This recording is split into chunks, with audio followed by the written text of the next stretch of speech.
All right, folks, today is November 5th, 2020. Coming up on Roland Martin Unfiltered. Joe Biden moving closer and closer to hitting 270, still leading in Arizona. Lead has grown in Nevada. Trump's lead in Georgia falls under 10,000. And Pennsylvania announces they may be finished counting tonight. Trump only has a 107,000 vote lead. More than 800,000 ballots have to be counted in Pennsylvania. We'll break all of that down for you. Also, in Georgia, David Perdue is going to a runoff with Jon Ossoff. We'll talk about gearing up for that January 5th runoff for two critical U.S. Senate seats.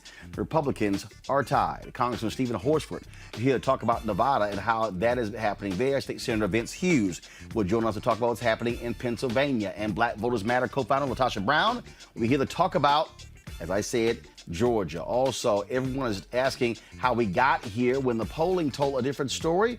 We'll talk with pollster Terrence Woodbury about that, and specifically his exit polling data on black voters. Plus, a crazy-ass white woman, a Mississippi voting commissioner, got her ass whooped by a sister. We'll break it down for you. It is time to bring the funk on Roland Martin Unfiltered. Let's go.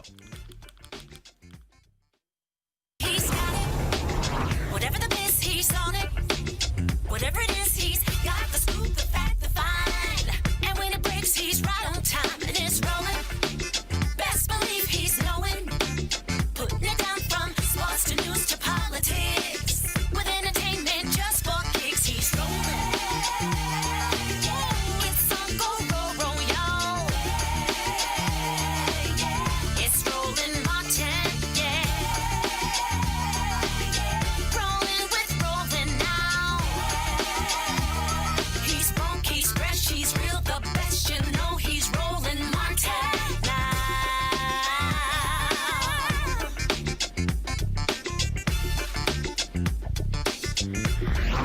Martin!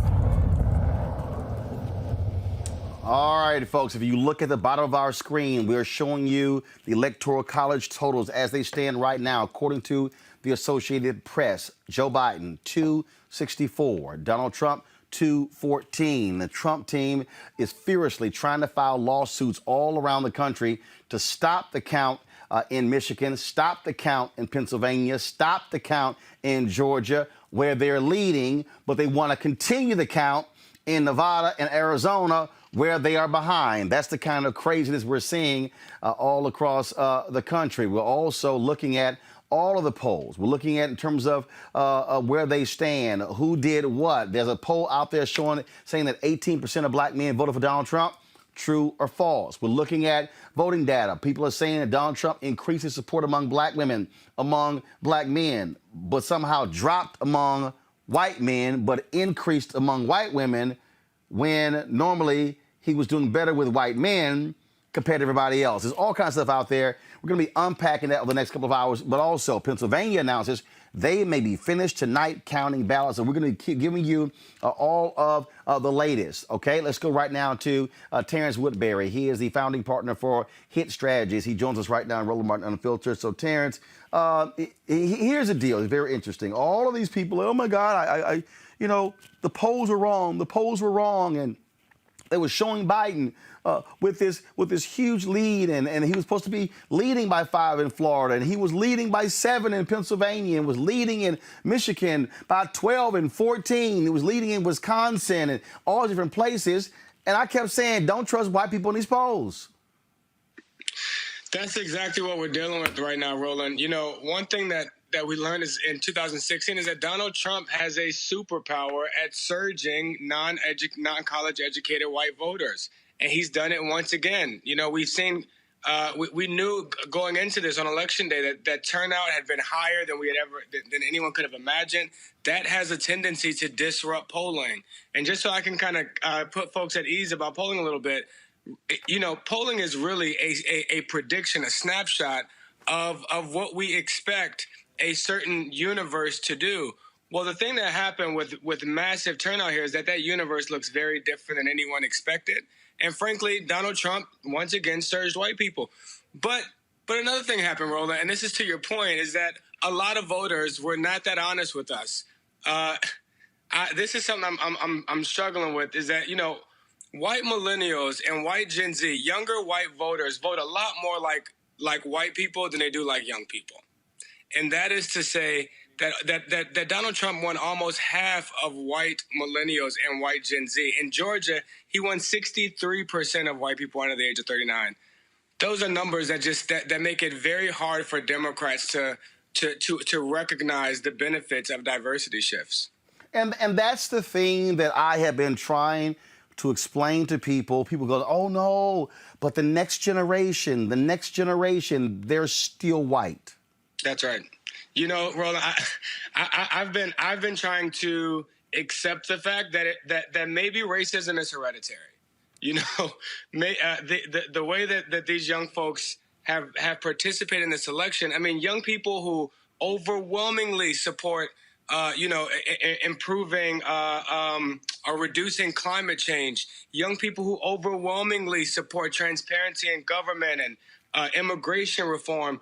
I mean, these are young people who are on the Democratic side of most issues, and they still voted for Donald Trump. That tells me that tribalism is just as live and just as well in the younger generation as it is in their predecessors. And that's the thing there, Terrence, that people don't quite understand. And what I mean they don't understand that is that when you factor in, people were thinking, oh, young voters are going to break Joe Biden's way. They are just repulsed by the racism of Donald Trump. No. Whiteness is at play. They're overlooking it. They're excusing it. They're voting according to their peers, to their parents, things along those lines. And so what does that tell you? What it tells you is that, from the Democratic side, the white population is shrinking. Even with these white millennials and white Gen Zers, the population is shrinking. Whites are dying. The white annual death rate in about 10 or 12 states is higher than the annual white birth rate. And so what that means is that if you're Democrats, in order for you to win, what you're going to have to do is accept the reality you're not going to get a majority of white women. That's right. Okay? So you need to accept the fact that you're going to get 45, max 47% of white women. The other white women are going to go with the Republican. Okay? You're not going to get white men. So what you have to do is you got to say, here's my percentage of white women, here's my percentage of white men, and I'm going to have to be very aggressive. And aggressive means spending money. That's right. Resources on black organizations, Latino organizations, and within black, you got to have targeted messaging for black women, older black women, middle-aged black women, younger black women, not the same message. Black women with college degrees, black women without college degrees, black people in rural parts of the country, black folks who are in cities. Then you got to have a separate targeted, micro-targeting message to black men with degree, without degree, blue collar, high school dropouts. You got to go through the whole gamut. And I think the problem has been they've been so used to saying one message for black people, one message for Latinos. I could pop by a couple of barbershops. I could create that sort of conversation. There you go. Nope, not anymore. That's exactly right, Roland. Look, man, during the summer, we all looked at the what I call like the changing complexion of the protests. There was one time over the summer that I actually declared to the Washington Post that the movement for Black lives had evolved from a movement of black people versus the police to a movement of young people versus racism. And the reason I said that, Roland, is because the majority of protesters were white. 54% of protesters were white. 18% were black. 11% were Latinx. But 85% of protesters were under the age of 39. To me, that represented a generational shift, a generation that was ready to turn the page on racism, as ambitious as that is, but to actually begin the tough process of healing, and that white Gen Z and white millennials would be a part of this healing as opposed to on the other side of that picket line. And frankly, Roland, we just learned in this election that is just not the way this is shaking out. That when it comes to voting for their interests, they are voting in the interest of white people and not in the interest of young people. Voting in the interest of young people is voting to reduce college debt. It's voting to improve the environment. It's voting it's voting for a more inclusive policy that's more representative of younger generation. Millennials are the first majority minority generation.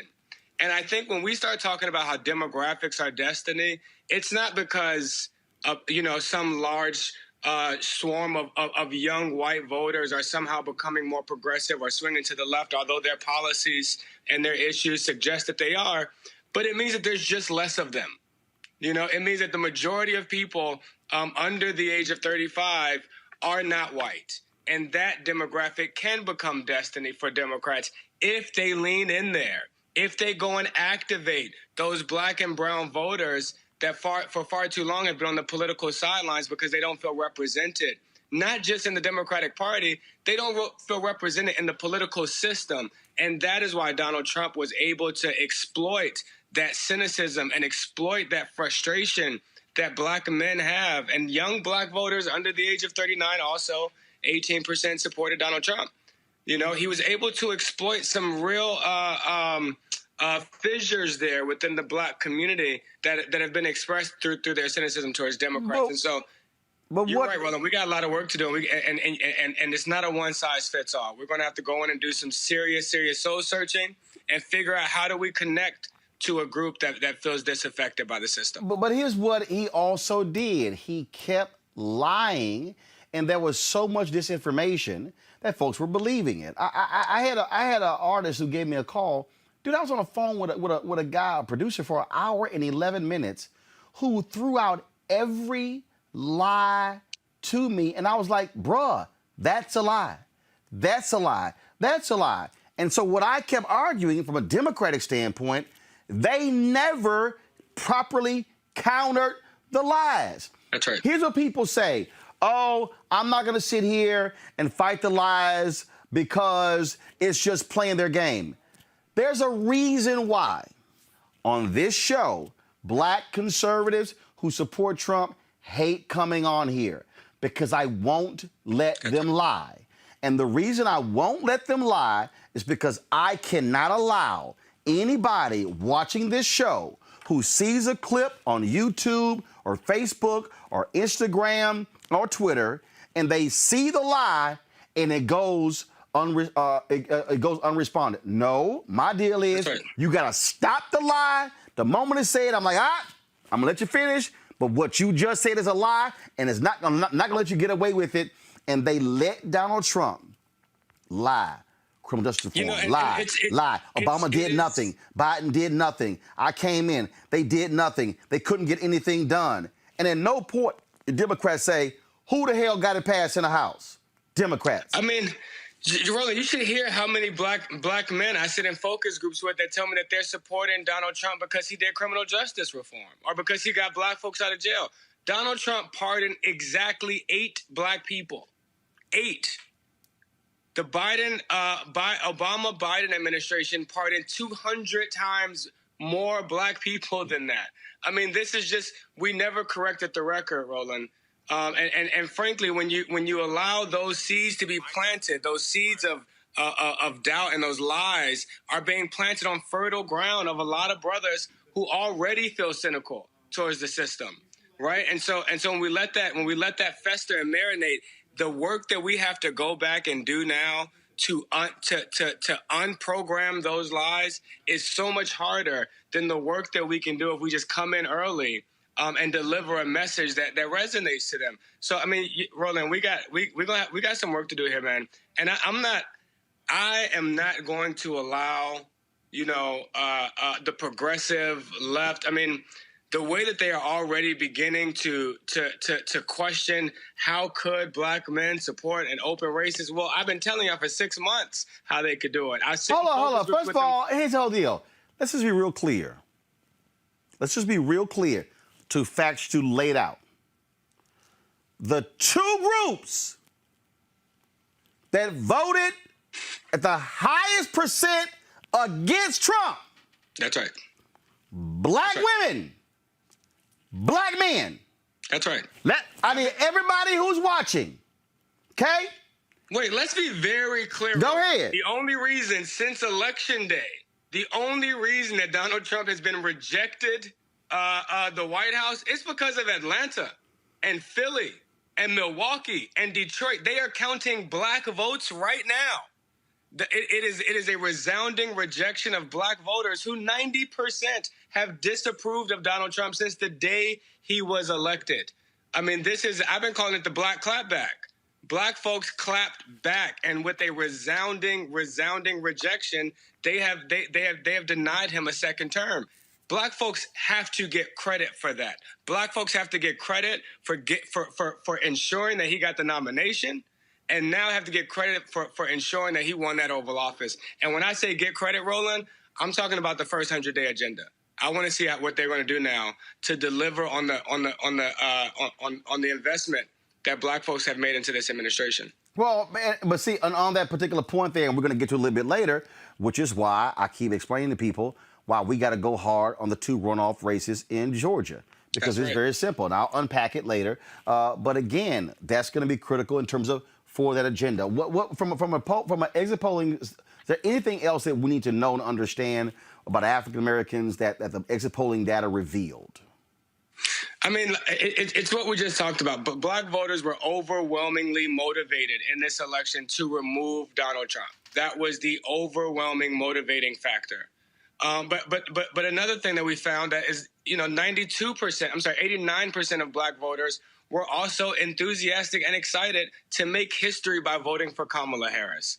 This election, man. I mean, I am concerned about what to expect over the next 24 to 72 hours. I am concerned about how Donald Trump can sow these seeds of doubt and question the integrity of our election. Because look, man, I've told you this before. I still hear about hanging dimple chads in Florida from the Bush-Gore election from 20 years ago, from voters that weren't even alive during hanging dimple chads. What he can do, the doubt that he can sow over the next couple of days of saying that all of this was fraud and your votes aren't getting counted and there's ballots in the damn river, this damage is irreparable.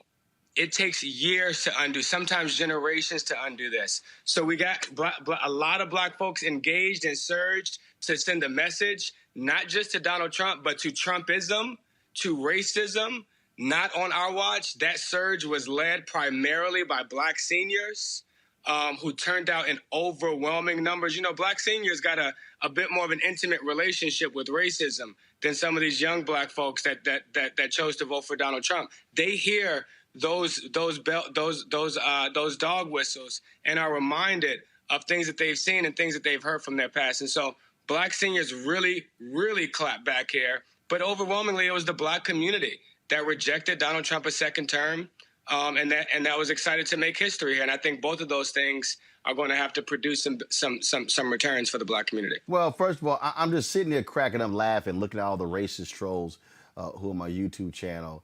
And they're whining and complaining. And I always know when they start bringing up the 1994 crime bill. Because here's what's interesting. They act as if in subsequent years there were also not legislative fixes when it came to that. One of the first bills Obama signed was a criminal justice reform bill. One of the first bills he actually signed. But like you said, Roland, this is a part of not correcting the record. Joe Biden and Kamala Harris had to take on the responsibility of getting out here and telling people what they have done to correct the criminal justice system. And they both have. They both have records that they could talk about. Instead, they kind of, I guess, hope folks like you carry that water for them. And again, it's idiotic because they're the ones who are getting attacked because of the record. One of the things that it was very interesting to me, before I came in, I was watching Nicole Wallace. The TV was on. I had taken a nap, and it was on. And they were talking about, well, I think we may have missed some things here that a lot of people people want to get back to normal with coronavirus, and they were going through this whole deal, and I was like, what the hell are y'all talking about? No, here's what happened. Donald Trump sowed seeds of discontent. He took the whole fake news thing. Kellyanne Conway took the whole alternative facts thing. That's right. And what they did was they said, don't believe anything. And all of these people, I mean, I think people got to understand, Republican voters, Donald Trump voters, are in a cult. He told them, don't mail in votes. They didn't. That's right. They showed up on election day. And so it's no shock to me that they would have a different view and believed his lies about the coronavirus, that we're rounding the corner. And so they're saying, but this should have been a blowout because of coronavirus.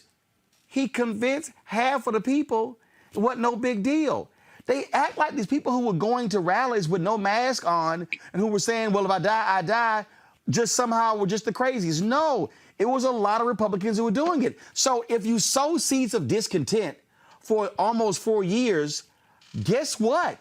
They're not going to believe an alternative view, which means you were never going to have some big Biden blowout. That's right. That's exactly right, man. I mean, look, I think that the difference and the proposition between Joe Biden and Donald Trump could not have been more clear.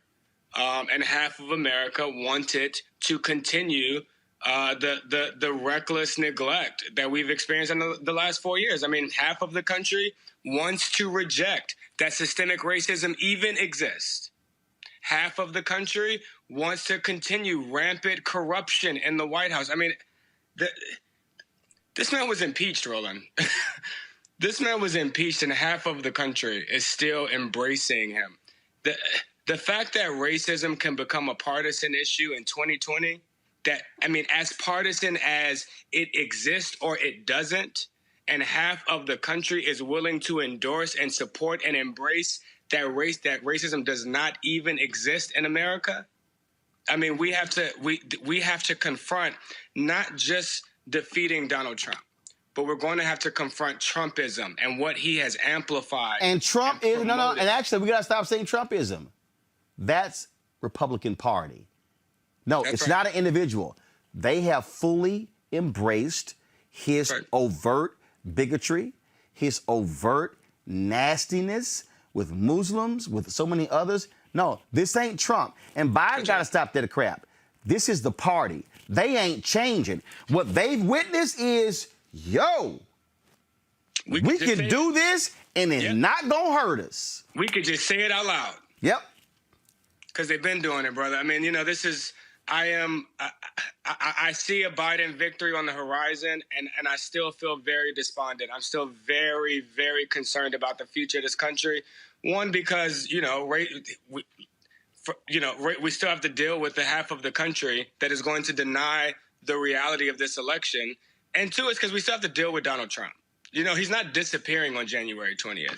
And so he still has these Twitter fingers that can create havoc and dissension and division. I mean, I'm very concerned about this country, but I'll tell you this, Roland, I'm very likely moving to Georgia if it means denying Mitch McConnell that goddamn gavel in the Senate. Oh, well, first of all, I've already been, we're already making plans to spend lots of time in Georgia in November and December for the January 5th race, so that's going to happen. Terrence Woodbury, we really appreciate it, man. Thanks a lot. Thank you so much, Roland. I'm happy to come back anytime. All right, then. All right, folks. Let's now bring in my panel. Erica Savage-Wilson, host, Savage Politics Podcast. Dr. Greg Carr, chair, Department of Afro-American Studies, Howard University. Reese Colbert, Black Women Views. Folks, first, let's talk about, we can talk about what Terrence just laid out, but also as we begin to look at what is happening here. First off, Georgia. Donald Trump's lead is down to 9,425 votes. I was just looking here, Pennsylvania, I saw, I believe it is now down to 70,000. 70,000 to 74,000. Biden is he's increased his lead in Nevada. Although Republicans have been throwing out everything about Arizona, his lead is holding there. Here's a perfect example. Jonathan Allen just tweeted, Lehigh County flipped into Biden's column yesterday. Trump was leading there by about 12 percentage points. as Steve Kornacki is explaining, nearly all the late mail ballots being counted, even in red counties, are for Biden. Philly and the burbs could net Biden more than the current Trump lead. They are going crazy. They are trying their best to file as many lawsuits as possible. It is. I mean, they are just really going crazy there. And so, what's interesting to me, Greg, watching this again. It's amazing to watch these white progressives, these Bernie people, bitch and moan, crying today. Oh my God, we lost 5 House seats and we didn't win the Senate. And first of all, you had a net pickup in the Senate and all this sort of stuff. And I said to them white folks, I said, listen up, all y'all. I got time for your asses today. I said, because black people are saving your asses right now. Black people in Milwaukee, black people in Detroit, black people in Philly, black people in Atlanta. And then they came in with this BS, Greg, talking about, voters from a red state picked our president. I said, I ain't gonna let your punk asses talk about black people from South Carolina. I said, because right now, and in fact, North Carolina is still in the game as well, and that's due to a huge, large black. And so what we as black people are fighting, the racists on the Republican side and the punk-ass white Democrats who want a perfect party, but they want us to be the political sharecroppers, and they want to whine and complain, but the only reason there will be a Democratic president and vice president is because black people saved their asses. It's true, brother. And I was so glad you had Reverend Jackson on the other night. He should be featured everywhere. But of course, we can set aside white commercial and news entertainment media. There's one story. There's one lead story in this election. It's the same lead story that has been the case since 1968, the last time white people voted for a Democrat. Umair Haig wrote an article today, said that white America wants America to be a failed state.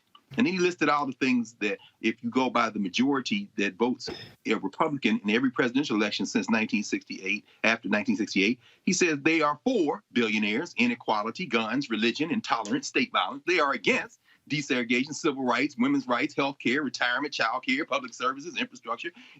The lead story of this election is that white people have once again shown that they pick their whiteness over their lives. Black people did not save democracy. Our Spanish-speaking kindred out there in Nevada and in Arizona did not save democracy. We did what we always do. We voted in our interests. And now we should take this moment, set Democrat and Republican aside forever, and think about this in terms of what is in our best interest, and then game that out in 24-month increments. In 24 months, the Senate, a third of the Senate's going to come up. Byrd said he's not going to run in North Carolina. Let's get that seat. Ohio, Pennsylvania, Toomey, wipe him out. Wisconsin, Ron Johnson, voted by a squeaker. Wisconsin has shown if you get arrested, you can do it. Get him out. Lil Marco, you've already said you're going to go out there and make sure he gets retired in Florida.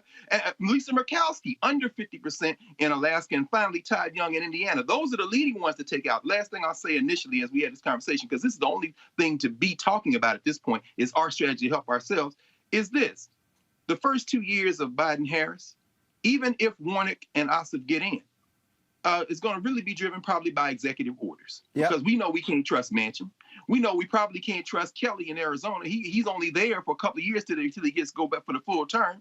And then, so we need to already be planning how to expand the electorate. Follow what Ilhan Omar did in Minnesota. Follow what some of these people have done. Go get those people who haven't voted. And then in 2024, get that Senate flip. And then coming forward for 2022, rather. I keep saying 24. And then in 2024, expand the electorate again. Because this was the most people who voted in an American election in over 100 years. And it was black and brown people that put ourselves in a position to continue to advance our interests. Because white people have shown us what their interest is. It's just very interesting, Reese. Just looking at these whiners. Oh, God, Bernie would have just beaten everybody. He lost. He lost twice. Couldn't get black votes. He lost. Okay? I would have loved for Reverend Jackson to have won in 84 and 88. But I'm not sitting here going, oh my God, but Reverend would have beat Michael Dukakis. No, look, it didn't win. And these people are, and what gets me is, I mean, we're literally sitting here. Biden hits 270. He would have flipped 5 damn Trump states. How do you overlook? He is on the verge of winning Georgia. But these white progressives, oh my God, I'm sorry, you can't put that one on black people. We ain't in Maine. You know what? Let's just go on down the line. We ain't in Maine. We not in Iowa. We saved Peter's ass in Michigan. It ain't our fault dumbass Cal Cunningham was sexting with a woman in California. Right. Okay? Arizona, Latinos, big backing for Mark Kelly. Whites and blacks and others there in Colorado, both those flipped. Harrison in a deep red state. Espy gave it the best shot. Perkins in Louisiana, hardcore right state, Louisiana, right state, Mississippi, right state, South Carolina. You take Texas, all right. Royce West lost by 30,000 votes to Hagar, a former Republican, who the DSCC got behind, supported her. She got her ass whooped by 10 points. So it's like to the white progressives, this on y'all. Absolutely. I mean, listen, I've been battling with these people because I was a Kamala Harris supporter from day one. And so I know firsthand that they have been, at least, let me just say, propaganda and messaging wise, the most destructive aspect of this entire election cycle. They did a number on Joe Biden and Kamala Harris long before the Republicans even got it started on them. I mean, if you look at outlets like Jacobin and The Intercept and all of these Bernie aligned, let me just say, put it that way to put it nicely, outlets ran hit piece after hit piece to try to prop up Bernie. And, unfortunately, in Senator Kamala Harris's case, she never really did an adequate job of tackling the smears and the disinformation as you all laid out in the prior segment. Joe Biden completely conceded the crime bill argument. And so that really, they had a couple of years head start working down the image and propagating this propaganda against the people on the ticket, Joe Biden and Kamala Harris.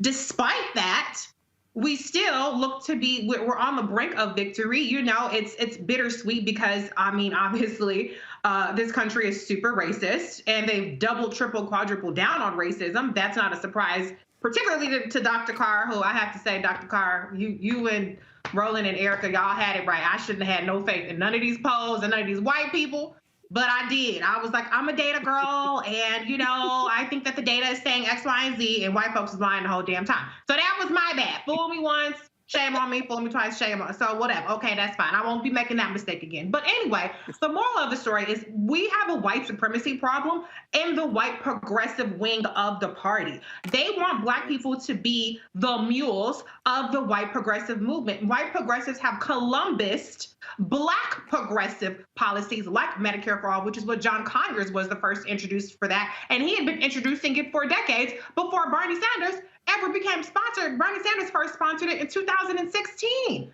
That was the first time Bernie Sanders had ever sponsored Medicare for All. John Conyers had been doing it all the way up until then. And they have co-opted what progressive is, and then they turn around and shit on the black electeds and call them neoliberal corporate shields and establishment and every other kind of insult outside of the sun. And so white progressive power is still about white power, okay? It's about, I'm white and I want free, I don't want to pay student loans, I want health care, and I want this, that, and the other, and racism doesn't matter. It's all about economics. That's what their agenda is. I almost shouldn't say all, but that's been my experience. And so they have no credibility to lecture or wag their finger at anybody because a lot of the damage was done by them. And I agree with the prior segment you did with Terrence.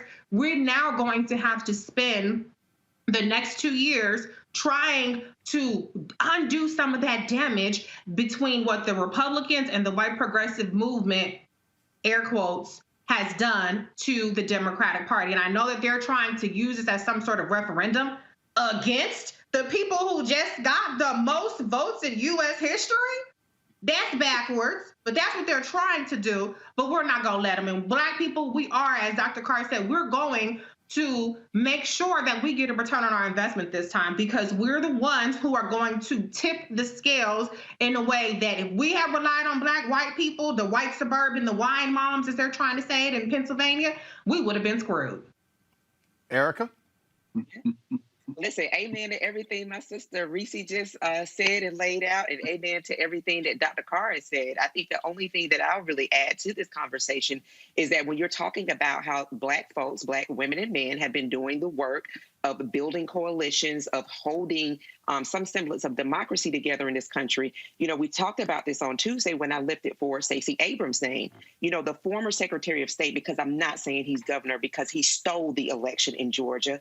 The former Secretary of State, Brian Kemp, during the time that he was Secretary of State, really worked against what Stacey Abrams stepped forward to do, which was to get Georgians registered. And through her work through Fair Fight Action, through her work through the New Georgia Project, and really making sure that Georgia abided by the Voter Act, which would allow people who are seeking assistance, who are going up to the DMV, to automatically register to vote, that during that same time, 2014, 2016, that he was working against Stacey Abrams and actually purging the rolls. And so when you think about Black folks actually building ahead of time to ensure that when we come to a place where we actually absolutely need max turnout, that lays to bear at the hands and the feet of Black people. So all of these gains that we're seeing, the races being so tight, you can trace those back to grassroots organizations, mostly led by Black folks, who are also seeing that, listen, these are dangerous people and dangerous policies that are going to harm us. The way that we'll be able to activate and have some seat at the table, be able to move forward, is to get voters registered. So really kind of what we're seeing through this process is not a surprise to me. White and then that whole kind of progressive tag, I'm not with it. I'm not buying it, because as the data has bared out, as Reese has shared with us and Terrence shared with us, and as Dr. Carr laid out, the proof is in the pudding. Dr. Avis often references a report that talked about how there was a choice between whiteness and actually equity, that white people overwhelmingly chose whiteness, and they're going to continue to do that. All right, folks. Do we have Stephen Horsford on the line, Congressman from Nevada? Yeah, so let's go to Congressman Stephen Horsford. All right, folks, one of the places that we're looking at is Nevada. Joe Biden has increased his lead there. And so let's get a sense of what's happening in that western state. Stephen Horsford, Congressman from Nevada. So, Congressman, so I saw the news conference earlier. They've been very cautious there because they're having to match ballots that were dropped off, make sure people didn't vote in other counties. And so they're checking. They said they may be finished by Saturday or Sunday, some 50,000 or so ballots. Is that correct? And are most of those from Clark County? Well, great to be back on, Roland, and Nevada absolutely is playing a pivotal role at a historic time to make sure that we elect Joe Biden and Kamala Harris to the White House. According to the Secretary of State and our chief election official here in Clark County, there's approximately 190,000 ballots that remain statewide. 90% of those ballots are from Clark County. That's here in Las Vegas, where just over 70% of the population is. And so just over 123,000 of those ballots were actually returned by mail, but they weren't received until or after Election Day, or they were dropped off in person at a drop-off location on Election Day. There are another 66,000 ballots that were cast by people at a polling location, either during early voting or on election, and so they will be allowed to have those votes counted as well. So it's just over 190,000 ballots statewide, 90% of those here in Clark County, where Joe Biden and Kamala Harris have been getting about 2-to-1 margin on those ballots. So with him leading, what we're talking about here is with him leading there. I mean, literally, what we're talking about is the fact that they are in a position. If they're getting 2-to-1, that lead is going to maintain. And again, earlier it was 8,000, then it increased. It increased to 12,000. And also, I need people to understand. Go ahead and go to my iPad, please. So here's the deal. These are the counties that are there in Nevada. But Congressman, what people don't realize is this is Clark County here, where Las Vegas is. Yep. Clark County represents 75% of the population in the whole state. So really, when they see this map of counties in Nevada, what you really see is a lot of land. Well, but to be clear, you're correct. But half of that state, thank you for showing that map, is my district. My congressional district covers 52,000 square miles. Wow. So I have 6 of those rural counties, and then, of course, a part of Clark County. But as you just showed on that map, overwhelmingly the population is here in Las Vegas, in Clark County, and then up in Washoe, which is the Reno, Sparks, Tahoe area. So your counties are what? Nye County, Esmeralda, Mineral, Lincoln, White Pine, and I have half of Lyon County. Got it. Nye County, which is right there in the middle, that was one of the rural counties that reported. And overwhelmingly, that's Trump and Republican territory. They typically get about 70 to 80% of the vote out in those rural counties. But here in Clark County, where we have run up the score, if you will, with our firewall, Joe Biden is leading by actually double digits.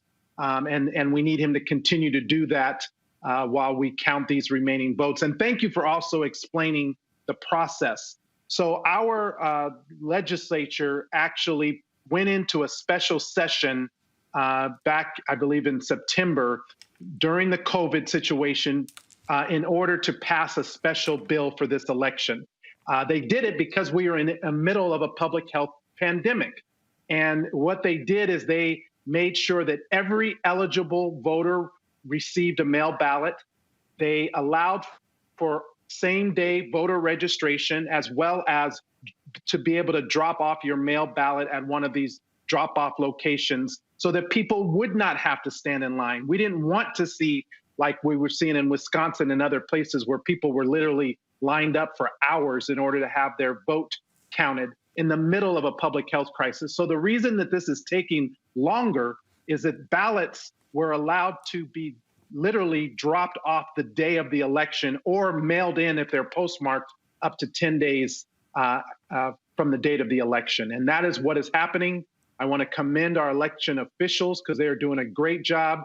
They're being obviously very safe and secure. They want to be accurate in every count because we know that Nevada, all eyes are on Nevada, and that we're likely going to be in a position to help put Joe Biden and Kamala Harris over the 270 required electoral votes that they need to win this presidency and vice presidency. All right, Congressman Stephen Horsford, I certainly appreciate it. Thank you so very much there. Thank you, Roland. Great to see you. All right, folks, the thing that I want to now go to with our panel is when we start, let's go to Georgia, what's happening in Georgia. In a moment, we're going to talk about Pennsylvania with State Senator Vincent Hughes. But Georgia, to me, is quite interesting as well, because that is because the work had been done. And the work was not done by the party. It was done by grassroots activism. And I really believe, Erica, that Georgia serves as the model.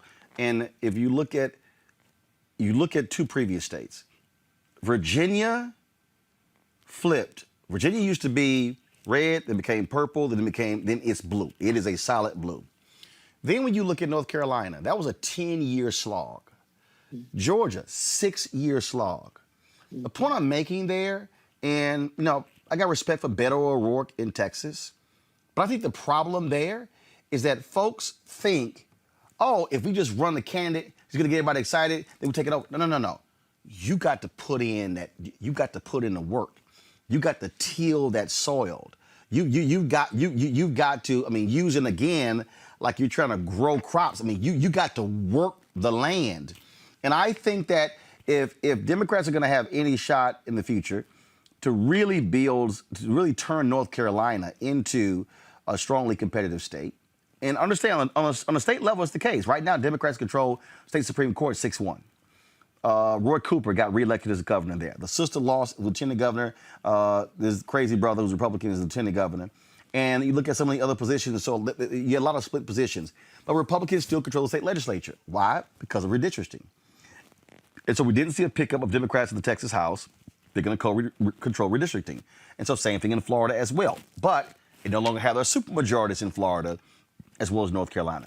I think if you're Florida, I think what you got to do is fire the sorry white consultants, Erica. And I think what you then got to do is if you go to these rich folks who are progressive and say, we're going to need y'all to raise about $400 million to pay all these fines off of the upwards of 1.4 million people who are formerly incarcerated who can get the right to vote back. You work just that group and you work harder with Puerto Ricans, you can turn Florida.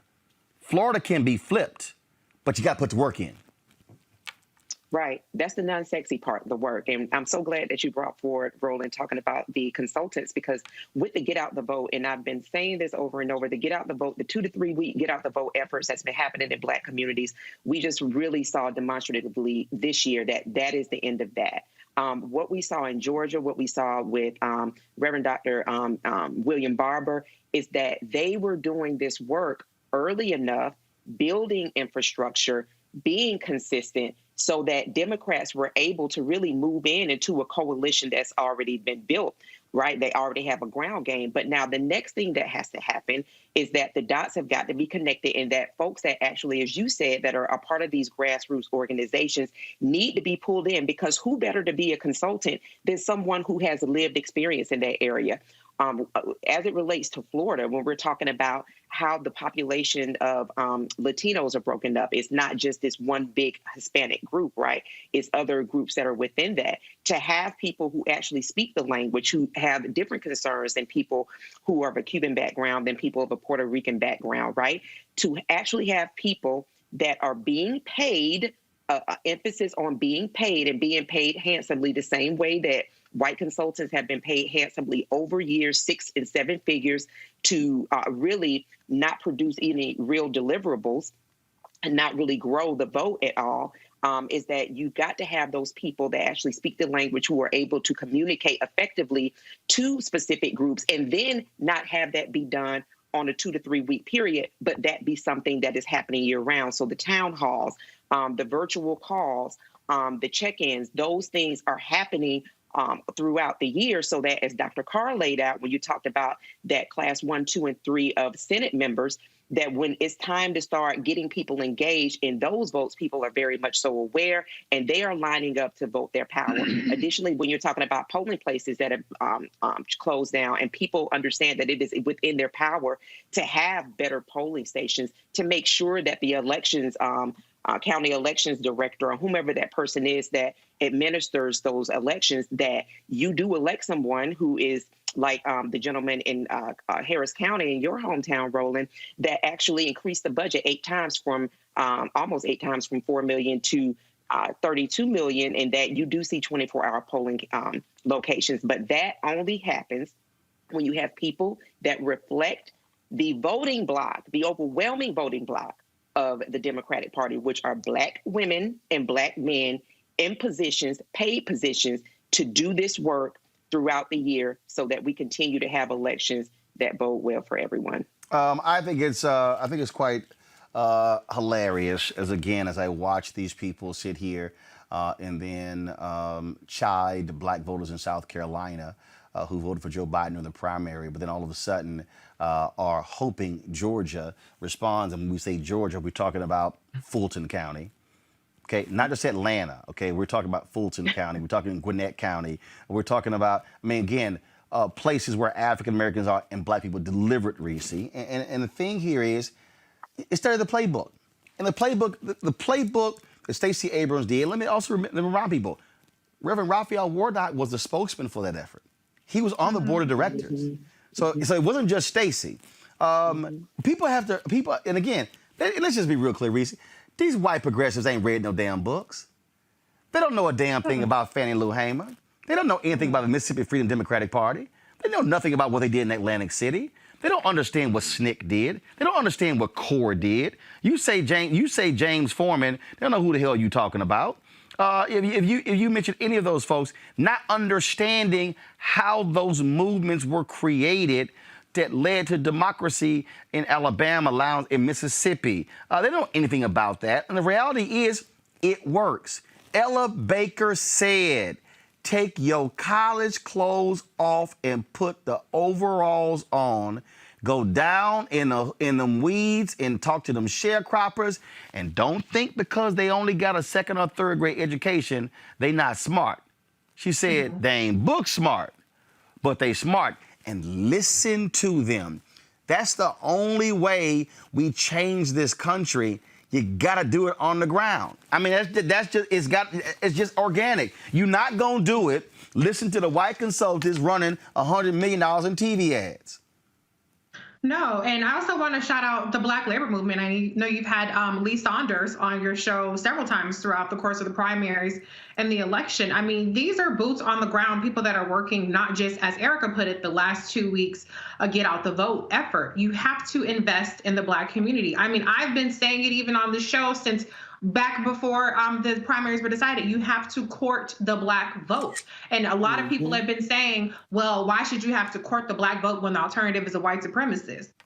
Because we're the damn base of the party. And so you have to bring something to the table. And it's not just a just-in-time strategy. You have to continually outreach, you have to continually cultivate, and you have to continually message appropriately to the Black community. And as you put it in the prior segment, we are not a monolithic community, so you have to find out what message works in different communities. There are rural communities that have different concerns from, more city or suburban communities. There's different things that come into play, but you cannot beat the work. And so, yes, absolutely, shout out to Stacey Abrams and the Fair Fight Action Coalition, because they have done incredible work. She never stopped from the moment that she righteously did not concede, cultivating the voters in Georgia. And so when you invest in the base, you get a return on your investment when other people fall short. So that's what we have to continue to do. And as you guys put it so brilliantly, it cannot just be the white people that get paid.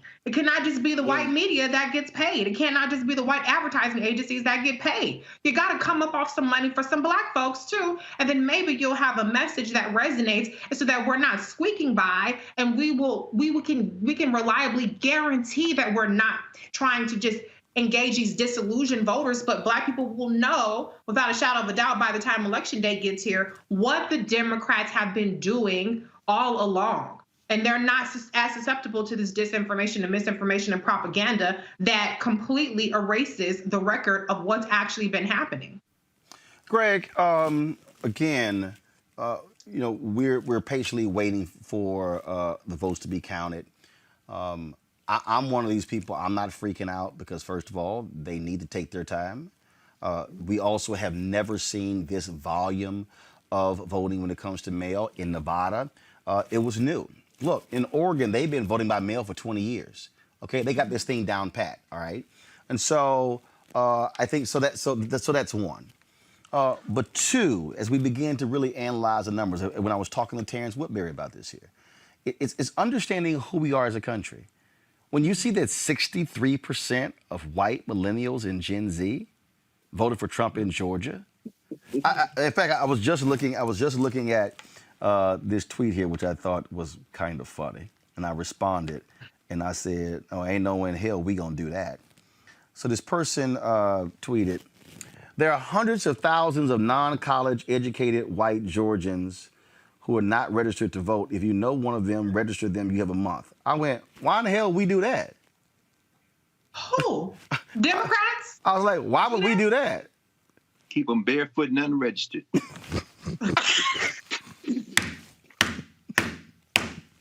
Dead ass. Yeah, you hit us This with is the dead warfare. ass. This is warfare, brother. Keep them barefoot and unregistered.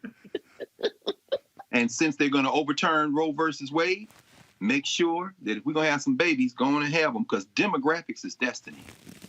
There are 7.6 million registered voters in Georgia. Shout out to Stacey Abrams. We don't know what that sister's going to do, but again, that number keeps looming in my head. 24 months. In 24 months, she can take out the illegitimate Secretary of State, as our sister Erica reminds us, Kemp. She can take him out. And Jamie Harrison can go after the governor of South Carolina in 24 months. Expanding the electorate is how this happens. Again, you know, because, you know, I've got a lot of friends, and I call them practitioners of Black nationalist cosplay, revolutionary cosplay, and some of them went to progressive. In other words, you put this costume on and then you go have a job, you pay taxes, you ask people to sign petitions to get people out of jail that are going to be heard by judges, and you say both parties are the same. Okay, you're out here playing in the street with no understanding of how independent Black politics works. That's why you got to read Warren Walters. That's why you got to read Jesse Jackson. And you're absolutely right about many of these white progressives. They have the same problem that, as Reese just laid out, they have the same problem that these white nationalists have on the extreme right. They believe in America. There is no such thing. I don't use the word we when we talk about America, except we just happen to live in the same place and have the same documents as citizens. This is also cosplay. Democracy is cosplay. You're going into the ballot box. So instead of thinking Democrat and Republican, think about your interests and how you organize to use those parties as a tool. In this moment in American history, the Democratic Party is the tool.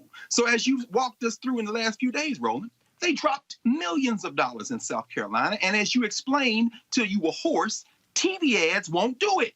But as you say, they don't know Ella Baker. They don't know Fannie Lou Hamer. They don't understand that in a state like Georgia, where you've got 7.6 million registered voters already, and about 5 million of them voted, which means 2.5 plus didn't vote, you can expand the electorate.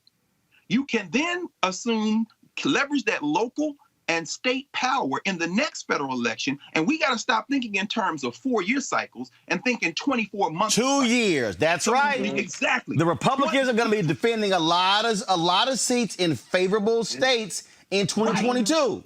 Right. And Roland, we don't have any as William Clay said in his book on the Congressional Black Caucus, no permanent friends, only permanent interests. William Clay's son Lacey got bodied by Corey out there Bush in Missouri. In other words, she's saying the same thing. I see you, bruh, but you got to get out the paint. Now, the Justice Democrats will claim her. But you talk to Cori Bush, she'd be like, I'm glad for the support, but I'm a Black woman out the streets of Ferguson. I was in the street. Let's understand we use the progressives too when we can, because we don't have no permanent friends. And so when you see in 2024, when the presidential election comes, we see how much momentum we've got. Then in 2026, we keep going, because as the clock is ticking, the demographics are shifting. The final thing I'll say is this: that dying white group, that group in Alabama, you know, Alabama had a thing on their ballot to get rid of the racist language in the Constitution.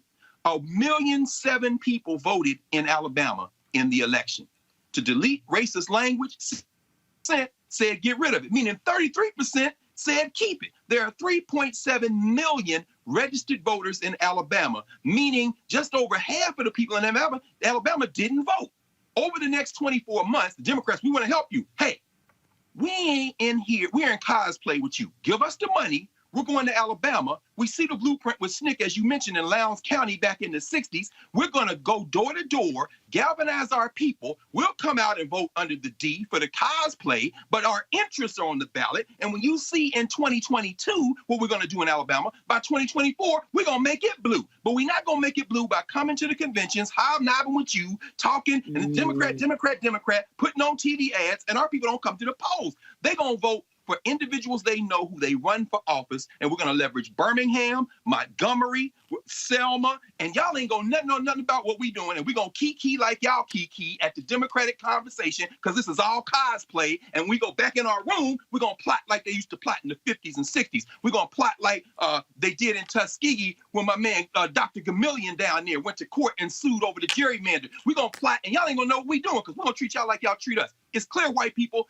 you are not our allies, and we don't care anyway, because we ain't got no permanent friends, only permanent interests.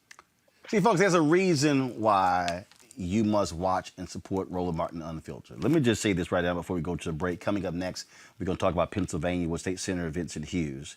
The reason why you must watch this show, support this show, I see it's more than 9,000 of you watching us right now. Go back to the panel, please.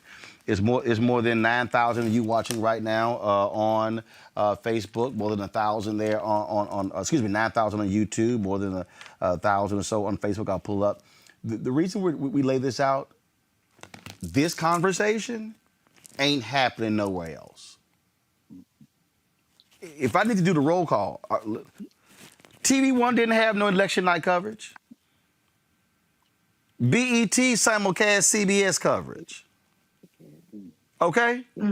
Yeah. All right. I didn't know that. OWN didn't have no coverage. Now, Bounce TV, they live stream Ed Gordon's coverage with the NAACP. BET.com, they live stream Angela Rye and Andrew Gillum, and the Shade Room streamed that. Essence, they had a watch party that was 2 or 3 hours. I think that was with Higher Heights. The Griot did something as well. All of them did that, but nobody is having this conversation that we're having. And what you have to understand is, and actually before I go to that, I just want to just give y'all the numbers, okay? BT got 10.16 million followers between their Facebook page and their YouTube channel. Their election night coverage, combined with Shade Room, did 211,000 views. The NAACP stream did 23,000 views. Essence stream did 9,600 views. The Griot stream did a little more than 1,000 views. Roland Martin Unfiltered did 330,000 views. We are already planning. I just want y'all to understand. We are already planning to be in Georgia extensively in November and December. The deadline to register in Georgia for the runoff is December 7th. We're going to be hitting messages every day on this show and our social media to get our people registered in Georgia. Our target goal should register 50,000 folks between now and December 7th. Yes. Then we're going to start pushing our people to vote early in the Georgia 2 runoffs for Warnock and Ossoff. Then we got the January 5th actual election. We're going to be there. The reason why that matters, because what Greg just said, what Reese just said, what Erica just said, is you can't do organizing unless you have a medium that's disseminating the information. Exactly. They got Fox News. They got One America News Network. They got Newsmax. They got Breitbart. They got the Daily Caller.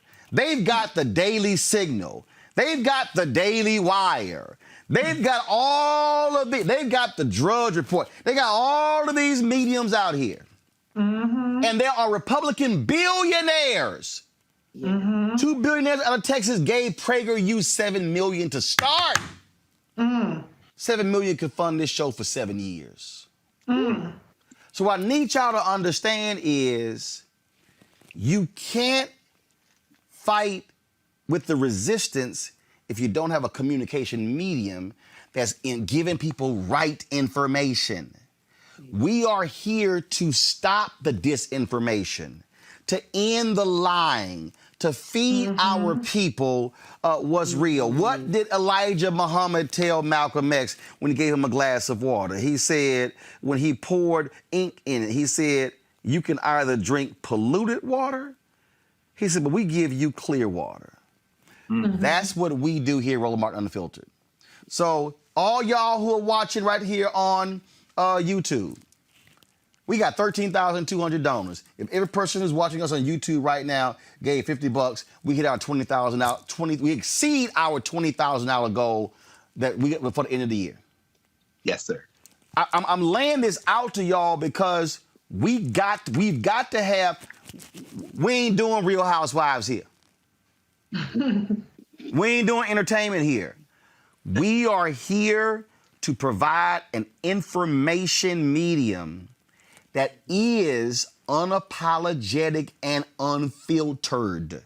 You are hearing directly from black pollsters, black analysts, you got Stephen Horsford, CBC member coming up, Vincent Hughes, state senator from Pennsylvania, Latasha Brown's coming up, co-founder of Black Voters Matter.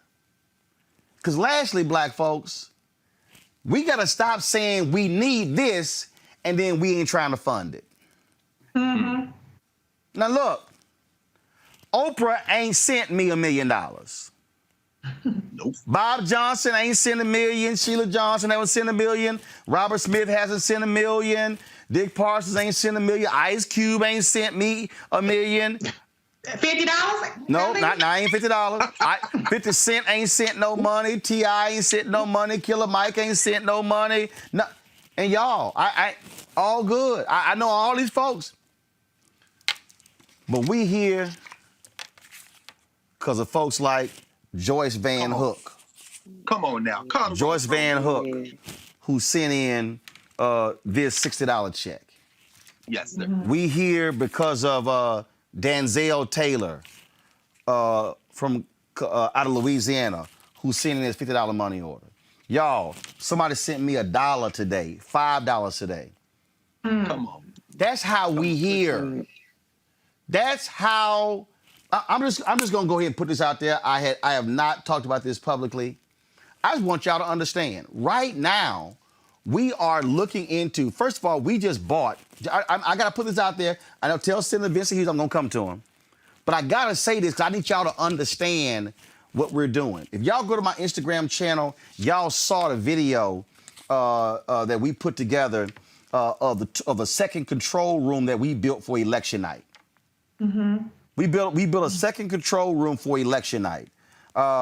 We are sitting here. The investment that we are making is about us being able to have a platform that, again, speaks to our interest. We're actually building something, folks, that is independent, that's ours. In fact, I'm going to show y'all this. I'm airdropping to my iPad right now. I'm going to show y'all this because I need y'all to realize what is actually happening sitting in front of you, because once you realize this, Anthony, go ahead and take this here. Watch this, y'all. Election night tomorrow. This, of course, is the Roland Martin unfiltered set. We got that, but we got drop lower third. We're getting all ready. We got us a new streaming unit here. You'll see we're going to be able to have 4 streams coming in. We're going to have a reporter and a camera person who was on Black Lives Matter Plaza.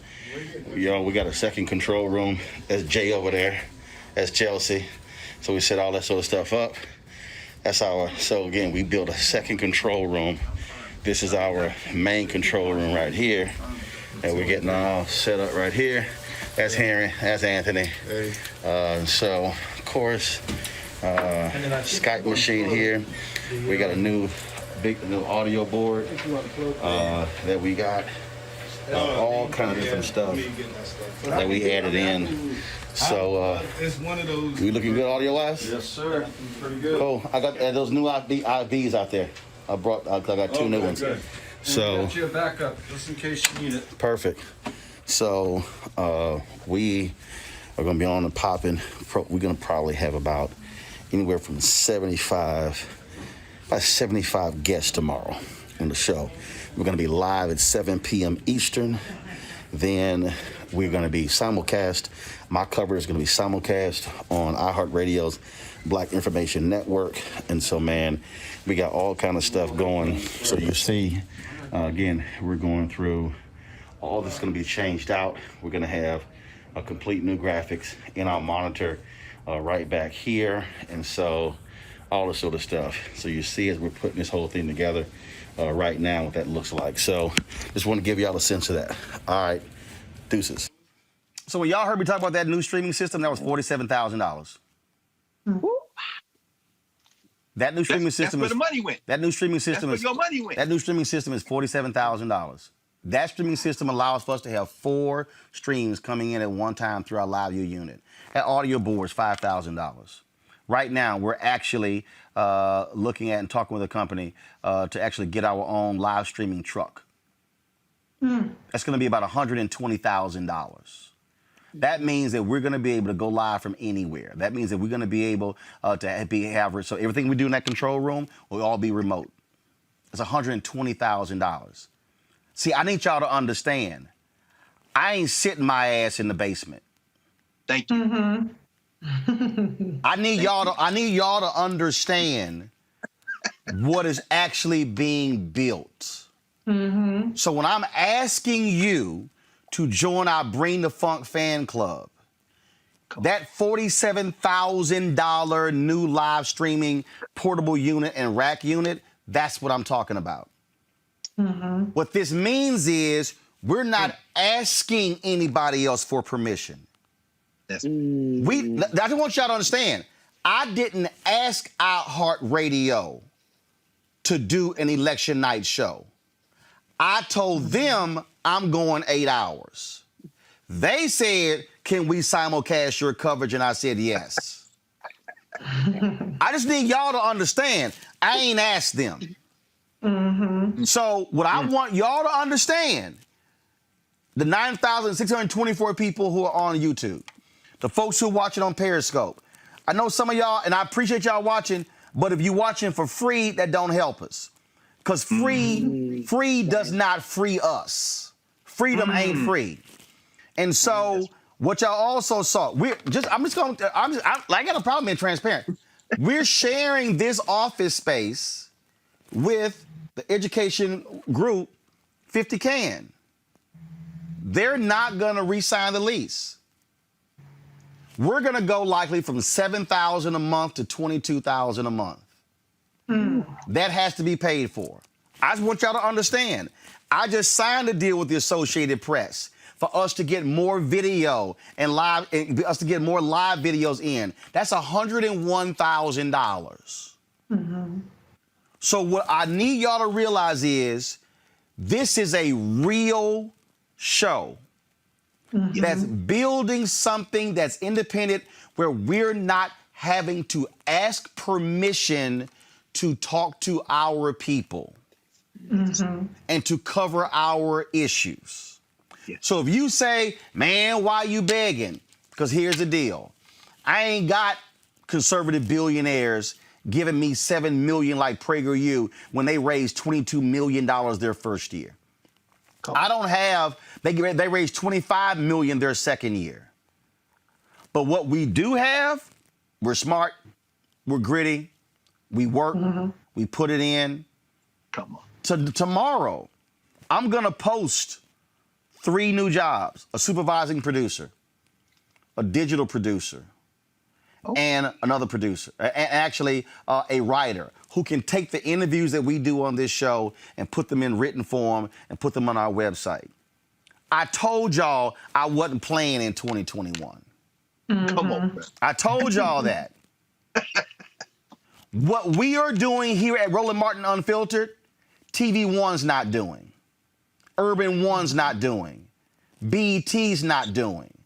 OWN's not doing. The Grio's not doing. Media Takeout's not doing. Essence isn't doing. Ebony isn't doing. None of the other black media companies are doing what we are doing. Don't stop, brother. CNN's not doing. No. MSNBC. So I just want y'all to understand that. That's why we need your support. And so when you hear me say we got 13,200 people, I'm just gonna do the math for y'all, and then I will give the number where you can give, and then I'm gonna go to break and come back with Senator Vincent Hughes. If 7,500 of our followers give $50, that's $4.19 a month. That's and if y'all that's 13 cents a day. That's $375,000. Right there, we hit our 20,000, and that means if 20,000 of our followers give $50 each a year, yo, show's paid for. Show's paid for. We ain't begging for advertisers. We not, man, cause y'all, show's paid for. and we can focus on the content. So Cash App, Cash App, $RM Unfiltered. Drop the lower third, please.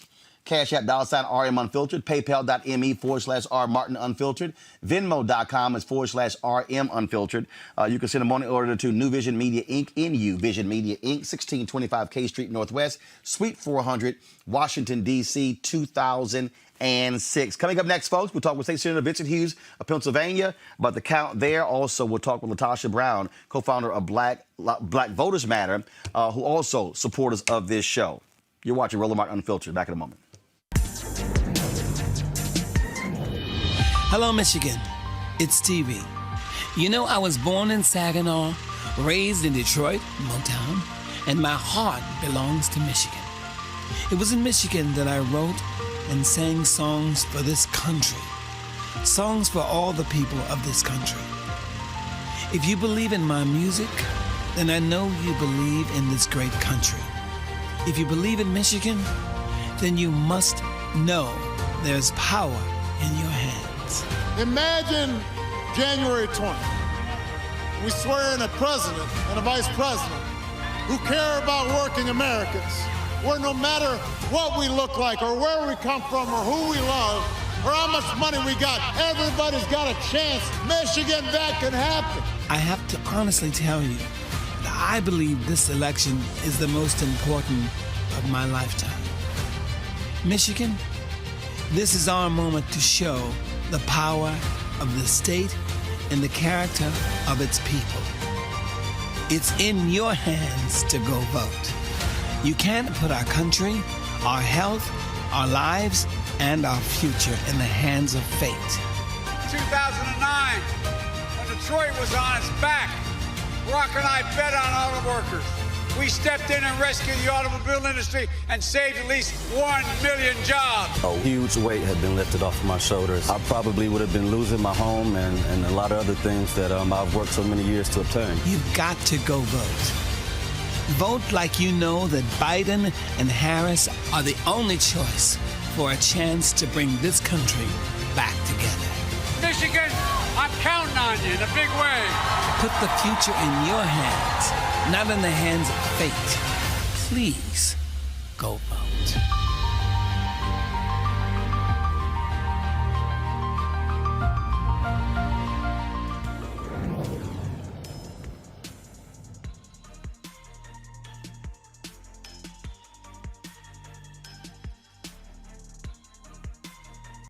Pennsylvania hanging in the balance. Donald Trump's lead is shrinking big time. Pennsylvania says they might be finished counting tonight.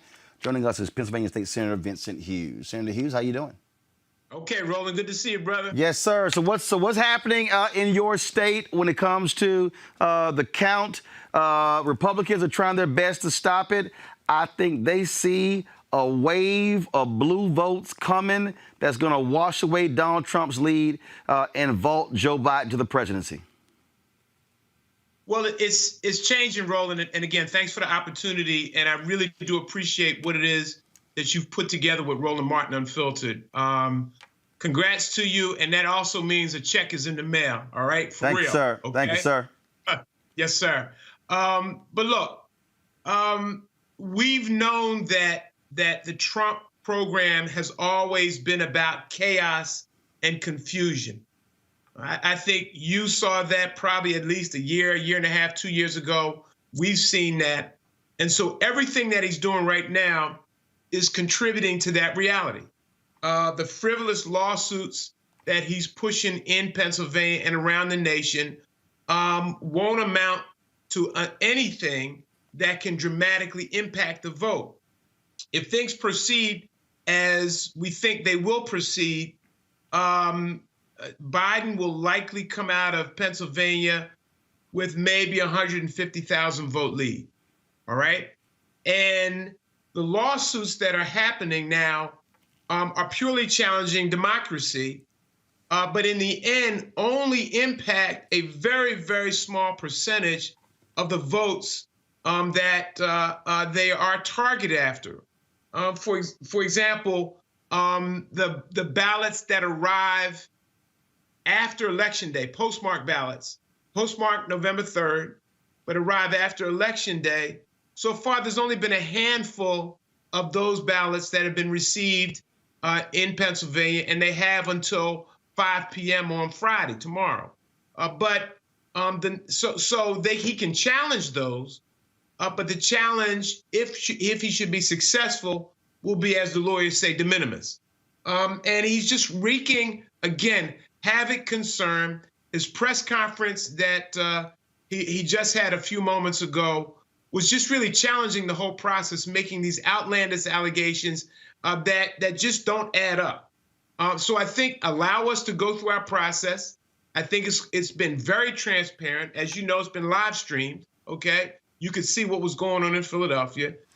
And you know we're not tolerating anybody trying to bum rush the process. You know that, right? Okay? Yeah, I saw one of them fools, Harlan something, he tweeted, wouldn't it be great if Republicans went and surrounded Detroit and Philadelphia? I was like, don't get your ass whooped. I think I could paraphrase you on that, sir. All right, that would be the wrong thing to do. But the thing about it, Roland, you could predict that. You remember Bush versus Gore. You remember the count in 2000. They did the same thing in 2000. So it was like counting down the hours when all these knuckleheads were going to show up at these various locations trying to intimidate people. Don't do that in Philadelphia. Don't do that in Detroit. You'll have another thing coming to you if you think you're going to get away with that foolishness in our town. But it's also interesting. Atlanta, Detroit, Philadelphia, Milwaukee, communities with sizable Black populations where they try to shut down the vote, shut down the count. It's another form of voter suppression. And you know, I sit at the feet of Barbara Arnwine, who's the person who lets us all know and informs all of us about the issues around voter suppression. You talked about you can actually watch the vote counting. Go to my iPad, please, Anthony. You should see it right there. That's actually a live shot of the operation there in Philadelphia, where people are counting the ballots. That's right there. That's exactly what it is. You look at, I mean, look, Donald Trump won Pennsylvania in 2016. They really thought that they were going to use their racist appeals to voters there. And, you know, we hear the phrase all the time that outside of Philadelphia, Pittsburgh, and the suburbs, Pennsylvania is Alabama. This is showing the absolute strength of African-American vote in the stronghold of Philadelphia. No doubt about it, Roland. Black voters, especially Black women, and I'm gonna give a shout to the brothers too. All right. First of all, hold on. Here's the deal. I said it earlier, Vincent. We got to shout the brothers. The two groups that voted the highest against Trump were Black women at 91% and Black men at 80%. All this talk is on that, 18, 20, and we don't even know if that number is real. Okay, let's be clear. But we know for a fact at least 80% of Black men vote against Trump. It's two highest. Nobody else. Not Latino men, not white men, not Asian men. So Black folks are carrying this ball across the goal line. No doubt about it. No doubt about it. It happened in South Carolina, all right, led by Congressman Clyburn. It happened there. It's happening throughout the entire process. And our vote is in many respects, Roland, some of the most democratic parts of the process. And what do I mean by that? The beautiful thing about this cycle is that folks utilize different apparatus available to do the vote. Go in person, which is what I did, because I wanted to kick his behind in person, all right, on that day, all right?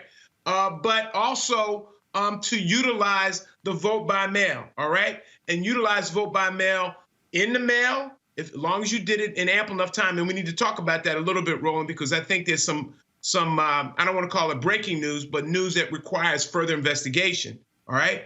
But we utilized vote by mail, or we dropped it off at the drop box, all right? And then you saw thousands, if not millions of people all across the country wanting to be involved in the apparatus of actually doing the count. And so it really, in many respects, was a wonderful thing to see, because you saw folks embracing democracy, celebrating democracy, and executing their role in democracy. And now, you know, and I think it would be relevant to go to the Postal Service situation, because now I just saw a piece while I was paying attention to your previous panel that talked about at least 150,000 ballots did not get delivered by the U.S. Post Office prior to Election Day. And so they're just beginning that count. And, you know, that number probably is going to grow. And it needs to be investigated, and it probably needs to be litigated. And those folks, those ballots need to get the opportunity to be counted. All right, State Senator Vincent Hughes, we certainly appreciate that. The last thing, though, all these people talking about, oh my God, why is it taking so long? Can you explain to people what Republicans in the legislature did that prevented people from counting these mail ballots early? We had this set up, Roland. We had this set up. The legislation was in place.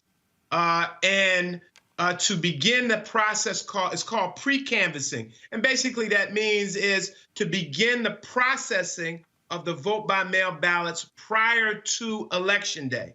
And as you know, in Pennsylvania, the legislature is controlled by the Republicans. And so they had it. And our original offer was, look, let's start getting it counted 3 weeks before Election Day. So we're not in this process. They said no. They were like, how about the weekend before? I'm like, nah, that doesn't add up. That doesn't matter. So we tried to do a back and forth negotiation, maybe even 7 to 10 days prior to Election Day. They had the legislation. They could have passed it, all right? But they chose to sit on it and adjourn the legislature without it moving. Wouldn't have had any negative impact, and it would have us in a situation where all those votes would be counted by now. It would have been done because we would have begun the processing of it. So, you know, that plus the intimidation of the Secretary of State, which they tried to do on Election Day, try to force her to resign on Election Day.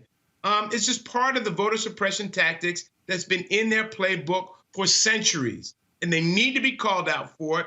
And thank you for giving me the space to actually do that. They're in the business of voter suppression on the front end, in the middle, and on the back end. And so just watch it play itself out through and through.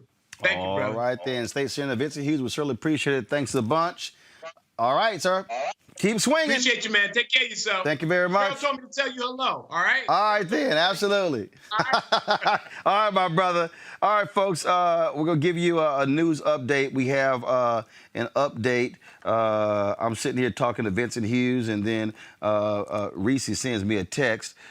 We have a change in Georgia. And so here's the tweet here.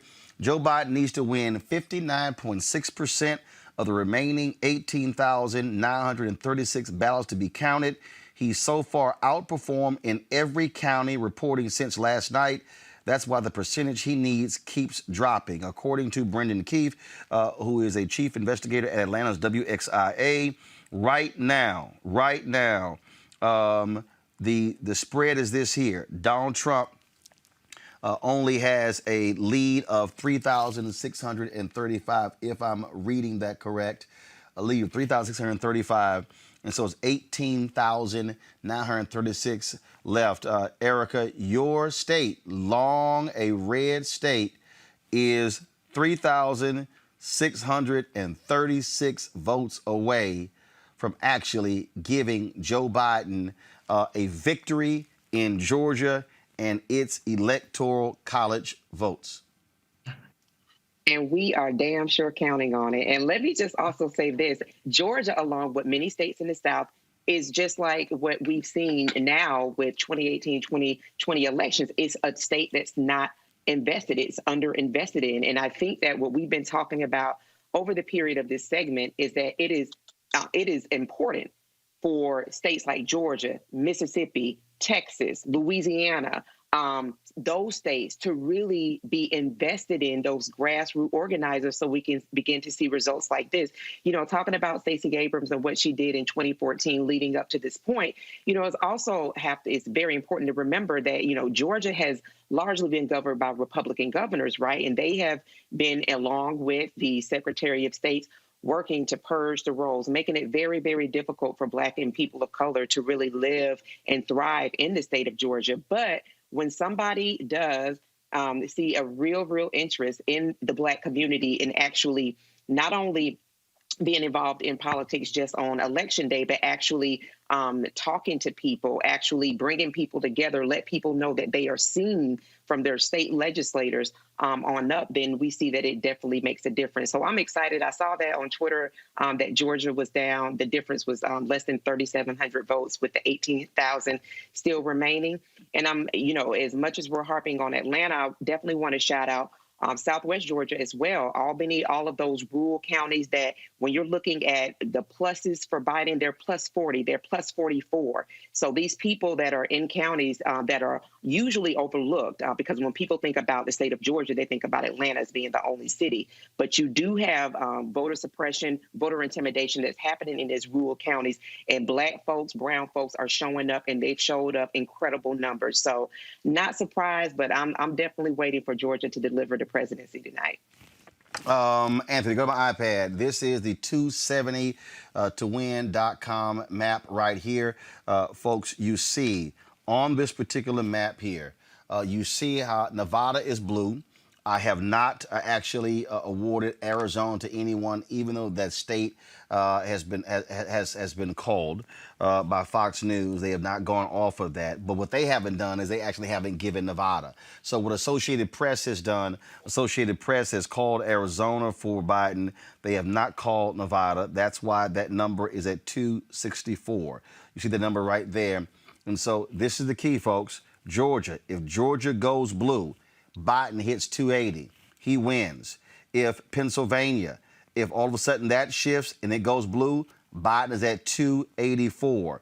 More than likely, there are not enough absentee ballots for him. He would have to go probably 75-25 in North Carolina for that to go blue. But North Carolina is critical because there are a number of races there. For instance, the sister, who is the Chief Justice of the North Carolina Supreme Court, she is down 3,000 votes in North Carolina.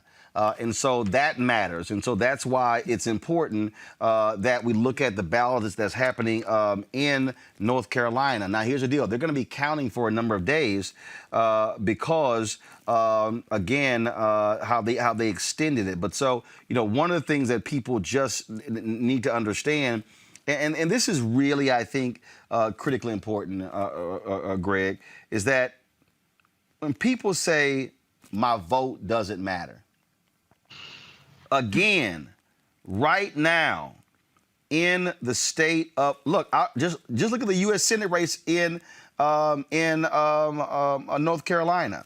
Go to my iPad. Right now, Tom Tillis and Cal Cunningham, 2,640, 381 for Tom Tillis, 2,543,693 for Cal Cunningham. That's less than 100,000. If you probably went and broke down precincts in North Carolina, that's likely 2 per precinct. I mean, right there, for people who say, hey, man, that thing doesn't matter, it actually does. Let me go here. The lieutenant governor's race. Again, Mark Robinson, he's Black, Republican. He got 2 million. I mean, come on, let's go to the iPad. Come on. Thank you. He got 2,773,753 votes. The sister got, and we interviewed her on the show, Yvonne Holly, 2,595,868. When you look at those votes, when you look at that particular race, again, if you start breaking down precincts in the state of North Carolina, you understand that that's 177,885 vote difference. If you look at, come on, let's go back to the iPad. Labor Commission, right here. Folks, that is a difference of less than 100,000 in that race. State Treasurer, That's a difference of 270,000. For attorney general, look right here. I need y'all to understand when we say every vote matters. Attorney generals are critically important. You saw the race of Daniel Cameron in Kentucky. They're in North Carolina. Look at that, folks. 10,000, less than 10,800 votes separate the winner and the loser for attorney general. Depending upon the mail-in ballots, that race could be flipped. I mean, that's 10,000 votes. Secretary of State race, 121,000. Let me go over here. I'm trying to find the Supreme Court. Here it is. Let's see here. The chief. Right here, Sherry Beasley. We interviewed her. We did the show in Raleigh. Y'all, that is 3,742 vote difference. That's the Chief Justice of the state Supreme Court. Right now, Democrats have a 6-1 advantage on the state Supreme Court. And so you see right here, okay, they had a 6-1 advantage. Republican leading in that race right there, right here. So now you will go from a 6-1 advantage of the court to a 4-3 advantage. That's what you're dealing with. And so again, I need people to understand, Greg, when we say vote matters, the reason racial gerrymandering was struck down in North Carolina was not because of the Supreme Court, because of the state Supreme Court. That's right. That's right. And thank you for asking our brother Vincent Hughes there in Philly, good brother, to explain what happened in the Pennsylvania legislature. This is the thing that exquisite dunce Sam Alito is itching to get his fingers on, which is the Pennsylvania State Supreme Court decision that the interpretation of the statute in the Pennsylvania legislature will allow for the continued counting of the vote. That's a state Supreme Court issue, and Sam Alito is willing to tear up decades of interpretation of the federal Constitution to get his grimy hands on that decision. And by the way, it's a 4-4 tie between Democrats and Republicans on the Pennsylvania Supreme Court. Yes, but they're going to go back to the courts because little Amy is on the court now, and Sam was waiting on her. He all but said, "Amy, hurry up!" in the thing that he wrote last week. But you're absolutely right, Roland. The states matter. Again, thinking in 24-month cycles. Every 24 months, a third of the Senate could be heading toward re-election. And every 4 years, a third of the Senate is up for re-election. In North Carolina, there's 7.8 million registered voters. 2/3 of them are either Democrat or independent. Looks like maybe about 5.6 million people voted in the North Carolina elections. The fact that it's close as it is due to William Barber, the fusion movement, what's going on in North Carolina. And so let's say that Cunningham can't pull it out. Let's say that Charlotte and Durham and Greensboro and our people can't pull it out. Let's say that our Spanish-speaking kindred, again, as you've said many times, Latinx, Latino, Hispanic, don't tell you nothing. Let's say that the Central Americans and the Puerto Ricans and others in North Carolina can't pull them over this time. 24 months from now, there's another cycle. In fact, 24 months from now, that Senate seat, Dick Burr said he ain't gonna run again, that needs to flip. And I'm saying all that to say this, Erica is absolutely right. What's happening in Georgia, this is not a revelation to those of us either from the South or who know something about the history of this country. As you were talking to Vincent Hughes, it made me think about something. Anyway, Erica, when you started talking, I ran and pulled this off my shelf. This is Freedom Ways magazine from 1964. It reprinted an article of a speech by W.E.B. Du Bois from 1946 that he gave to the Southern Negro Youth Congress at the chapel at Benedict Congress. People talk about SNCC, the Student Nonviolent Coordinating Committee, but the first SNCC in this country was the Southern Negro Youth Conference. It was called Behold the Land. And the first thing he says, the future of the American Negroes is in the South. He said that's not just true of the country. He said that's true of the world.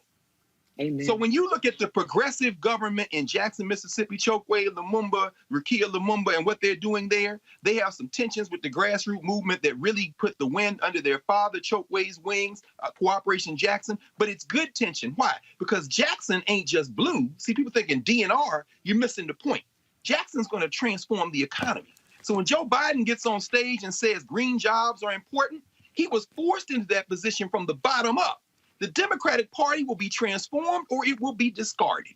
Because see, what these young people are doing is building political power from the ground up. And what Du Bois told those young people that day at that chapel at Benedict is, stay where you are, get involved intimately. And what we're seeing in North Carolina, that's just the promise of the real thing to come. But only if, when this election is called, instead of going to the party and just staying there and then getting mad 6 months from now, we go to the party, sleep, the next day, we back in the street. Why? Oh, bruh, this was the alphabet. This just A. We got to go to B now. And C and D and E. No. So when it comes to time to 2022, we're in position for none of these to be nail biters. And by 2024, when this next generation of young people have turned 18, no more nail biters. No more nail biters. And these white people who won't get on board, here's the little tip for you, baby. The number of people in this country who are majority non-white is basically the 7-year-olds and younger. It's over for you. So enjoy the rest of your ride. Reese? Right. Yeah, no, I mean, we also have to look at the local races too. I mean, there are several races, for instance, in Georgia where they've elected black sheriffs. Now, I know that there are people who don't believe in the carceral system or the criminal justice system, but I personally would rather have black people rather than all these white overseers who deputize their white supremacists to terrorize black people. So we have to take into account that these are not blowout wins. I mean, we're talking about 3,800, 3,600 votes in Georgia, potentially deciding 16 electoral college votes in which Biden and Harris are ahead by over 3 million votes in the country. They have the most votes ever cast for a presidential ticket, and yet we're talking about 3,000 something odd votes in Georgia. So that just goes to show the power of your vote. In Wisconsin, they won by 30,000 votes. In Nevada, Biden and Harris is clinging on to an 11,000 point lead. In Arizona, 60 something thousand votes. And so these things matter. Also, one of the things that was notable too in Georgia, where there were people who voted for Biden Harris, but did not vote at down ballot, for instance, for John Ossoff. John Ossoff got fewer votes than Biden Harris did. And so these are the kinds of things that matter. We have to vote. We have to vote up and down the ticket. We have to vote every election. Like Dr. Carr says, it's 24-month increments. I know people don't want to hear it. It sounds cliche. It sucks that we have to twist people's arms when the results are really self-evident if you're paying attention. But this is how we change anything. It may not change everything, but it's how you change anything. Because no matter what you scream and shout, if you don't have the power, which white people have figured out, Republicans have figured out, it's about the power. They don't do all that talking. They were saying the whole opposite thing. They on Twitter, hashtag vote like a black woman, hashtag black people are gonna save us, or whatever the hell those situations is, all this performative actions that they take. They tell them posters, I'm gonna vote for Biden, and then they go in the booth and they vote for power, for white power specifically. So it ain't about talking, it's about the power, and the power is in the ballot box, period. Some of it, not all of it. But you can't, if you don't have the ballot power, if you don't have the political elected legislative power, then you're swimming uphill the whole time. And that's the truth. All right, folks, got to go to a commercial break. I got a crazy-ass white woman video for y'all. That's absolutely hilarious. But we're going to play that next. And so, folks, but first up, no, I'm not playing that video next. Go to my iPad. We're going to talk about the Reverend Warnock race. We're going to show you a couple of ads that he's running. That's next to Roland Martin Unfiltered. Warnock eats pizza with a fork and knife. Raphael Warnock once stepped on a crack in the sidewalk. Raphael Warnock even hates puppies. Get ready, Georgia. The negative ads are coming. Kelly Loeffler doesn't want to talk about why she's for getting rid of health care in the middle of a pandemic. So she's gonna try and scare you with lies about me. I'm Raphael Warnock, and I approve this message because I'm staying focused on what Washington could do for you. And by the way, I love puppies. Raphael Warnock eats pizza with a fork and knife.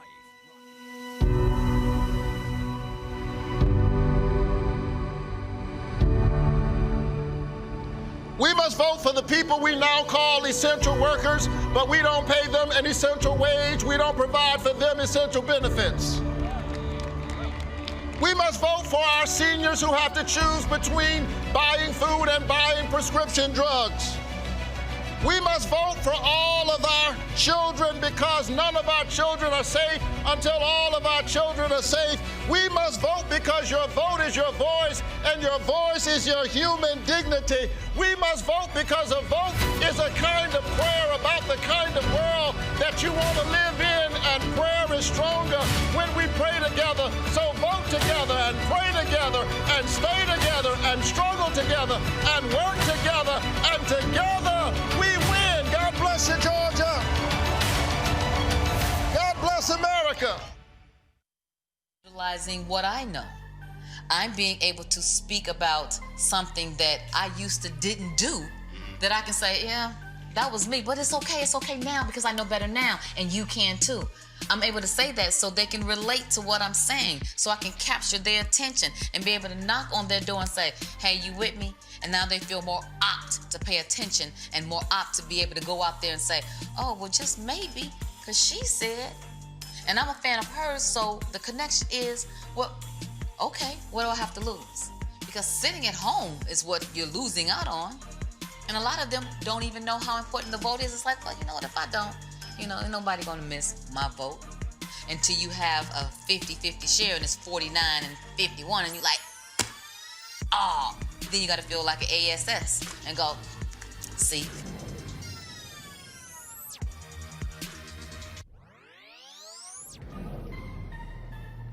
So because of friendships like yours, that's what made me figure out that, my vote did matter and that it was important for me to vote and get out there, even if I wasn't doing everything, perfectly, just trying and then learning from the mistakes, whatever mistakes that I made, and trying again and getting better the next time that I went out to vote or to speak about something, political. That's the start. That's the way that we do it, because we can't go back and undo, I can't go back in time and make myself be at the polls when I wasn't.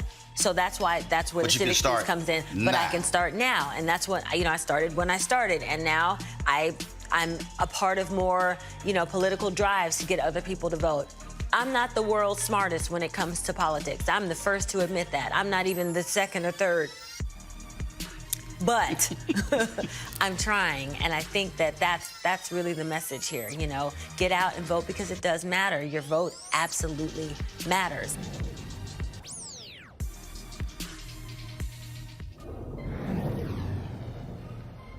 Between card games and family get-togethers, all that sort of stuff. I'm in them streets. I'm in the streets hustling. And what's crazy, your neighborhood, your environment pushes you to the streets very early, because in our neighborhood, this is the only place that you hear that you gotta get out of here at 18. So in your mind, you 13 when you hear this. You got 5 more years until you on your own.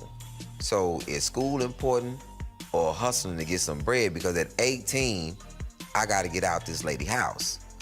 And I don't know where I'm going or what I'm gonna do. So it wasn't go to college. It wasn't get a job, go to the army, go to the military. It was, you got to be out this house. Gotta be out this house. You go to prison at 19. Sentenced for how long? 15 years. And for the first time, you're hearing this old man talk about voting. What did you say? What's that? What's that? And why does that make a difference? What did he say? And he broke the averages thing down to me. About they gonna be stealing money. He said, and his thing was about people getting out. He said, man, a lot of people gonna be here that's not gonna get out because Bush is gonna come in and he gonna set off all these people's sentences just to show that he's tough on crime to get favor with whoever put him in office. Made sense to me once he broke it down. Then I started reading about voting in the importance of voting. Just talking with them. Because these are men who probably marched for voting, probably something went wrong in their life, they still ended up in this place. But there was a lot of knowledgeable people there, and I just hung with the old cats that had all this information. Hey, man, when you get out, this is what needs to happen. This is what's not in the community. This is the reason why you're here. You know what I'm saying? You don't see it like this, you know? And I'm like, man, wow. That was deep, what you just said. And I'm still young and wild in there. And I didn't understand that these old cats, because I was one of the only young people that was still listening. Like, you can still talk to me. I was still, what you saying? I wasn't at this point where what you said didn't have no weight to me. Like, I wasn't a lost cause. So they came up with this plan unbeknownst to me. I didn't find out about it until they had already accomplished their goal. The man said that I was so wild on this unit, dude named Blackshear. He said, we got together, we say, once we get him, then we get the rest of the youngsters. You know what I'm saying? And he said, when I said that, you was on the rec yard fighting when I said it. He said, look at him, the little wild crazy one. That's what we got to get. So a group of old men in prison said, if we break him and put him back together and mold him, it's going to be a domino effect. He'll get everybody else. Is that what happened? That's what happened.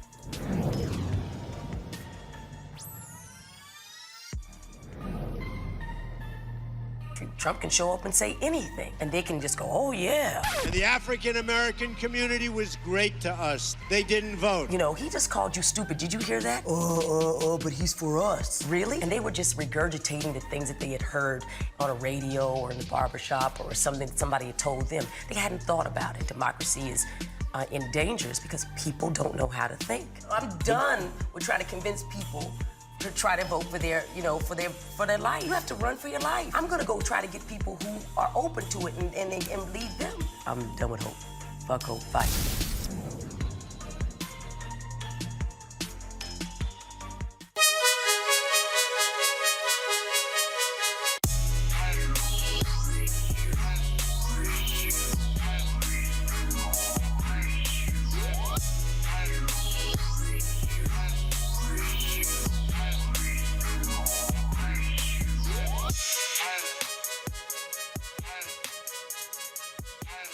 All right, folks, at Seek.com, I want to thank them for being a partner with Roland Martin Unfiltered, Mary Spiel, the founder of this Black-owned virtual reality company.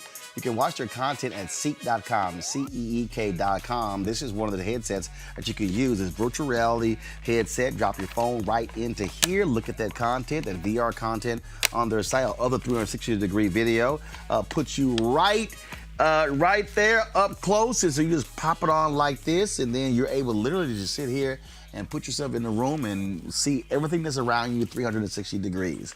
Now, if you listen to music, folks, you can check out the music on their Seek.com headphones. These right here, folks, are 360-degree 4D headphones. The bass on these things are absolutely amazing. Surround sound. So literally when you're listening to it, the sound actually is around your whole head. Again, created by a sister.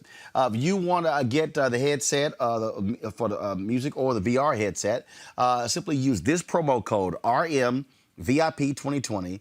RMVIP2020. Christmas is coming up. Some great gifts. In fact, my birthday in 9 days. So I'm just giving y'all a hint. So use a promo code RMVIP2020 and go to Seek.com. And again, we appreciate them being partners with us here at Roland Martin Unfiltered. All right, y'all, you know what time it is? No charcoal grills are allowed. I'm white. I got you, huh? Illegally selling water without a permit On my property. Whoa! Hey!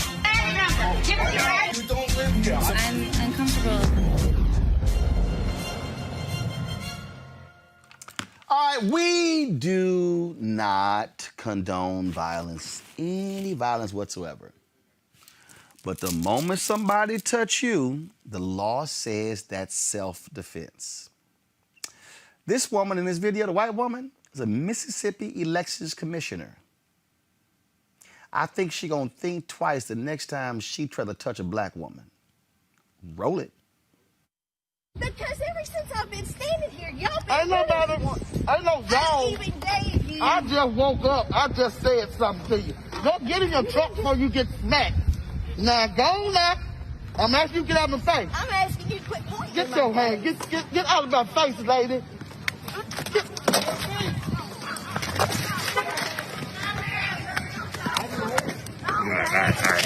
right. Come on, Pearl. Come on, Pearl. Come on, Pearl. Come on, Pearl. Yeah, stop. Come on, Pearl. Come on, Pearl. Stop. Get her ass to that truck. Goddamn. Watch it. She started. No, I didn't. Ms. McClain, you started that, McClain. You walked up in her face. I asked her what she said. And when you record this, you make sure you get the whole thing and don't slice it. I ain't gonna slice it. You will. And I'm pressing charges. Well, you walked up in her face. We got everything recorded. She said something. We and I got asked everything recorded, Ms. McClain. I don't care. It's always one way with y'all. But y'all, who are y'all? You and anybody. Who are y'all? You and anybody else with a phone. Have a good day. Oh, I will when she gets arrested. Excuse me. Yeah. We don't have any confrontations out here. I ain't got no confrontation, Mr. Brown. Well, what's the problem? You stood in my truck. You won't stay over there. You're bound and determined to get in my way. And she made me. Man, I don't know what she's talking about. She walked up into this lady's face. Yeah. Walked way over here to her face. over there to see what she was saying. She's been over there off and on all morning. Even gave her a I ain't got to do that. How you gonna run for something where you clown? You are the commissioner. Because I ain't never knew you ain't clown like you. She got it in her face. Clown, how you got your ass whooped this way up here? Come on. Hey.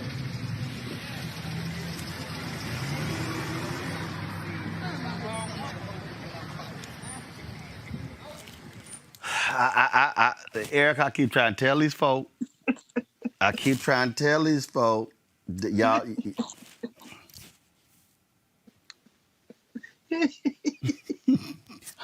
She like, Sarah. That's Erica's cousin, right? You know that's Erica's cousin. Listen, the Southern roots run deep. And let me tell you, you run up on a sister like me, you asking for everything I'm going to give you. And this is what white supremacy wants to, they're going to miss. They're going to miss being able to just run up on black people and where you going, girl? Where you going, boy? Show me your papers. They're definitely going to miss this time where when they were walking into a building, it was, oh, let me get out of the way. And those kind of things that have just been passed down. So I'm really interested to see. I was just looking up to see if my brother Jamar Walter, who was running against the white lady that got our ass whooped, to see if he had won that election race. So much respect and hope he does in fact win. But this is the kind of stuff that we're pushing back against, and that, you know, really that a person that runs up as the fight is over, then immediately runs to the black man and say, well, what you do to Miss Sherry? Like, all that kind of like, listen. Now, Miss Sarah, you done started that, Miss Sarah. Nah, I know y'all also saw this video here. Now, y'all know she been, I got her cell phone number, her email. Paula White been avoiding me. Did y'all see her at that prayer rally for praying for Donald Trump? Lord, go ahead, y'all. Watch this here. This ain't the one with the cat in it. Hold on, just wait. Strike and strike and strike and strike and strike until you have victory. For every enemy that is aligned against you, let there be that we would strike the ground, for you will give us victory, God. I hear a sound of abundance of rain. I hear a sound of victory. I hear a sound of shouting and singing. I hear a sound of victory. I hear a sound of an abundance of rain. I hear a sound of victory. I hear a sound of an abundance of rain. I hear a sound of victory. The Lord says it is done. The Lord says it is done. The Lord says it is done. For I hear victory, victory, victory, victory in the corridors of heaven. In the corridors of heaven, victory, victory, victory, victory, victory, victory, victory.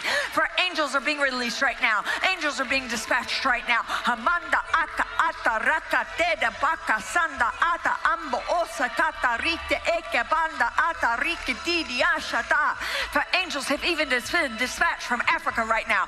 Africa right now. Africa right now. From Africa right now. They're coming here. They're coming here. In the name of Jesus. From South America. They're coming here. They're coming here. They're coming here. They're coming here. From Africa. From South So the angels from Africa are coming. But I thought Trump called them shithole countries. So I mean, so now all of a sudden, yeah, they coming. Oh, they coming to take me away. They're coming to take me away. They coming for you. Now, y'all, there have been some absolutely hilarious remixes. Greg mentioned one of them. Here it is. From Africa right now. Africa right now. Africa right now. From Africa right now. They're coming here. They're coming here. In the name of Jesus. From South America. They're coming here. They're coming here. They're coming here. All right, they got some. Hold up, I'm looking for. Is this the one I'm looking for? Okay, watch this. Until you have victory. For every enemy that is aligned against you, let there be that we would strike and strike and strike and strike and strike and strike and strike and strike and strike and strike and strike and strike and strike and strike and strike and strike and strike and strike until you have victory. Until you have victory.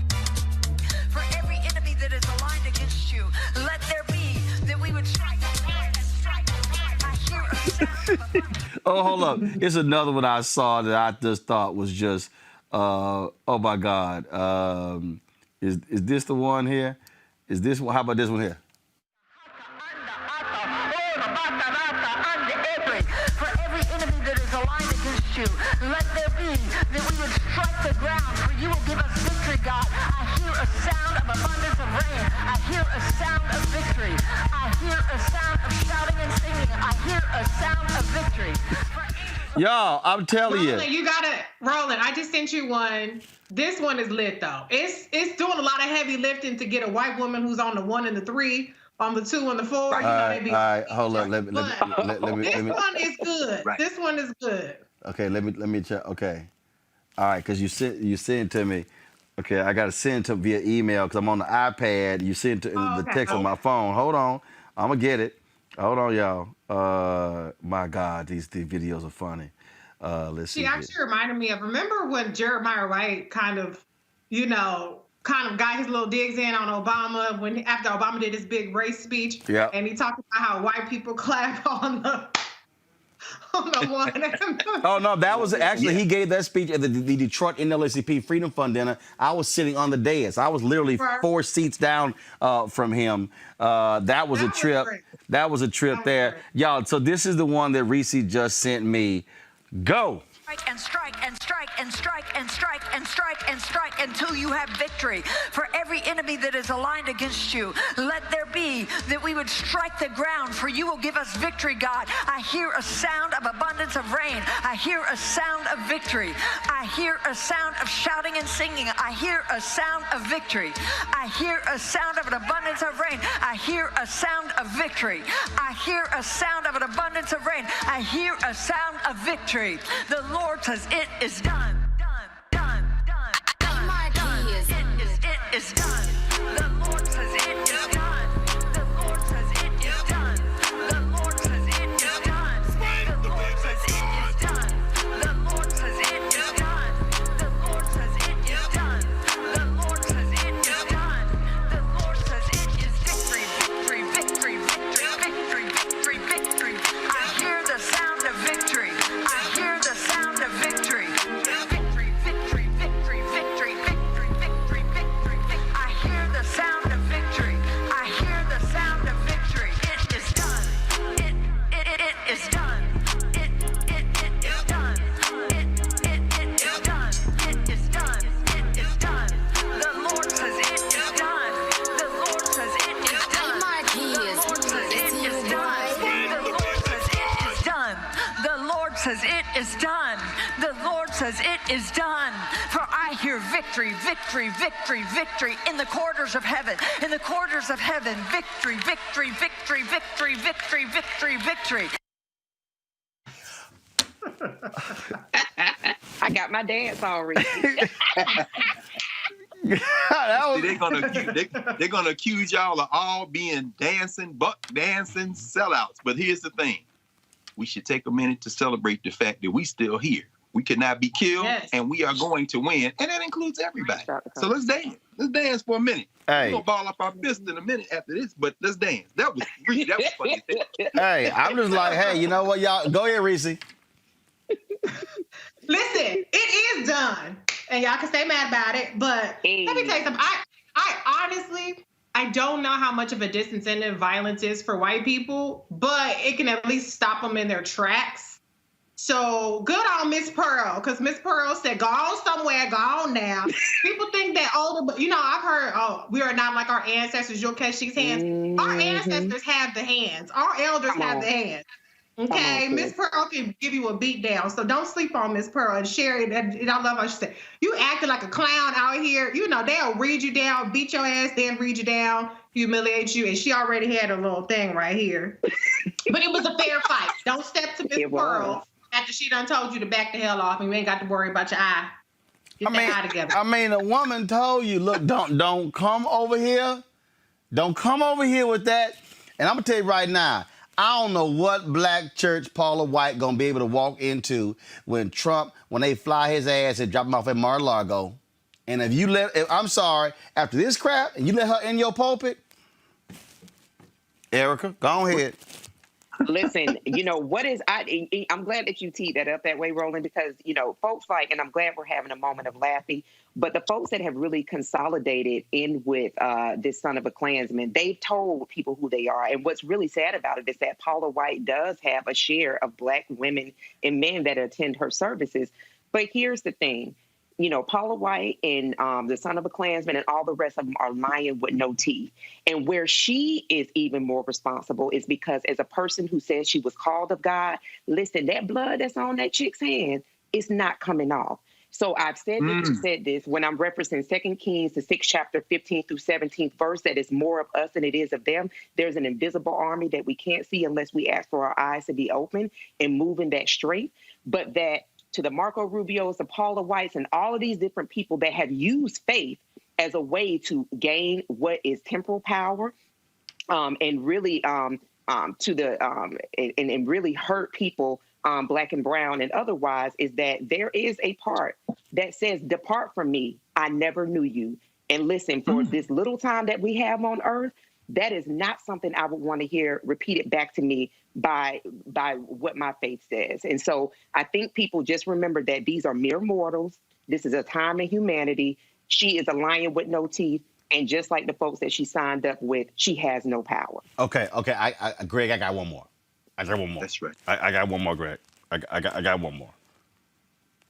Angels are being released right now. Angels are being dispatched right now. Hamanda aka ata raka teda baka sanda ata ambo osa kata rite eke banda ata rike didi ashata. For angels have even been dispatched from Africa right now. Africa right now. Africa right now. From Africa right now. They're coming here. They're coming here. Angels from where are being dispatched? I know she did not say Africa. You better call on some American angels. We are angels from Africa. We got African responsibility. You better call on Charlie's Angels, Angels in the Outfield, Devil's Food Cake Angels, Anaheim Angels. We is not helping y'all. No, you got us messed up. Michael, do you hear this? Paula White, runga tanga duck. You is wronga tonga nothing. We is not coming to help y'all. That is American problems, girl. You tripping. No. For angels are being released right now. Angels are being dispatched. Go ahead, Greg. No, I think Erica framed it. Erica put it in the cosmic sense. We only here for a minute in these bodies, brother. These people have a reckoning that's coming. You always talking about the reckoning, Roland. There are a number of reckonings. And we saw that in Mississippi. That sister put her hand up. You see how Reese be putting her hand up? She put her hand up, and then when she touched it, she said, "Okay, now I got to handle you." And yeah, I don't know. Her technique was a little bit different. She choked her out. I think maybe Erica probably would have gave her that 2-piece. But in terms of that last one right there, you know, it's funny because I think about the fact that the hurricanes start, the Gulf, the stream, the water, and then the currents in the atmosphere start off the coast of West Africa. And a lot of people will say, I'll sound like Trump, a lot of people. You often hear African spiritualists say that is for the sin of the enslavement. Those boats came along those same currents. Then that's where the hurricanes come from. So Paula, don't call on no African angels, because I promise you, you really don't want what they're gonna bring. Because if they come for you, there won't be any pleading. In fact, what am I saying? We already here. We'll see you. We'll see you in the street. Lord have mercy. Amen. Y'all, we got to go. We are watching. We are monitoring what's happening. Of course, the count: Nevada, Arizona, Georgia, Pennsylvania, North Carolina. Watching all of that. Probably by tomorrow. Can I say one more thing? Yeah, go ahead. Listen, I don't know when the vote's gonna be called, but listen, I gotta represent one last time before she is VP elect for my girl Senator Kamala Harris. She is a Black woman that's on the ticket that has the most votes in the history of the country. And so if it gets called after tonight or before next Thursday or whatever, congratulations in advance, Senator Kamala Harris, for making history.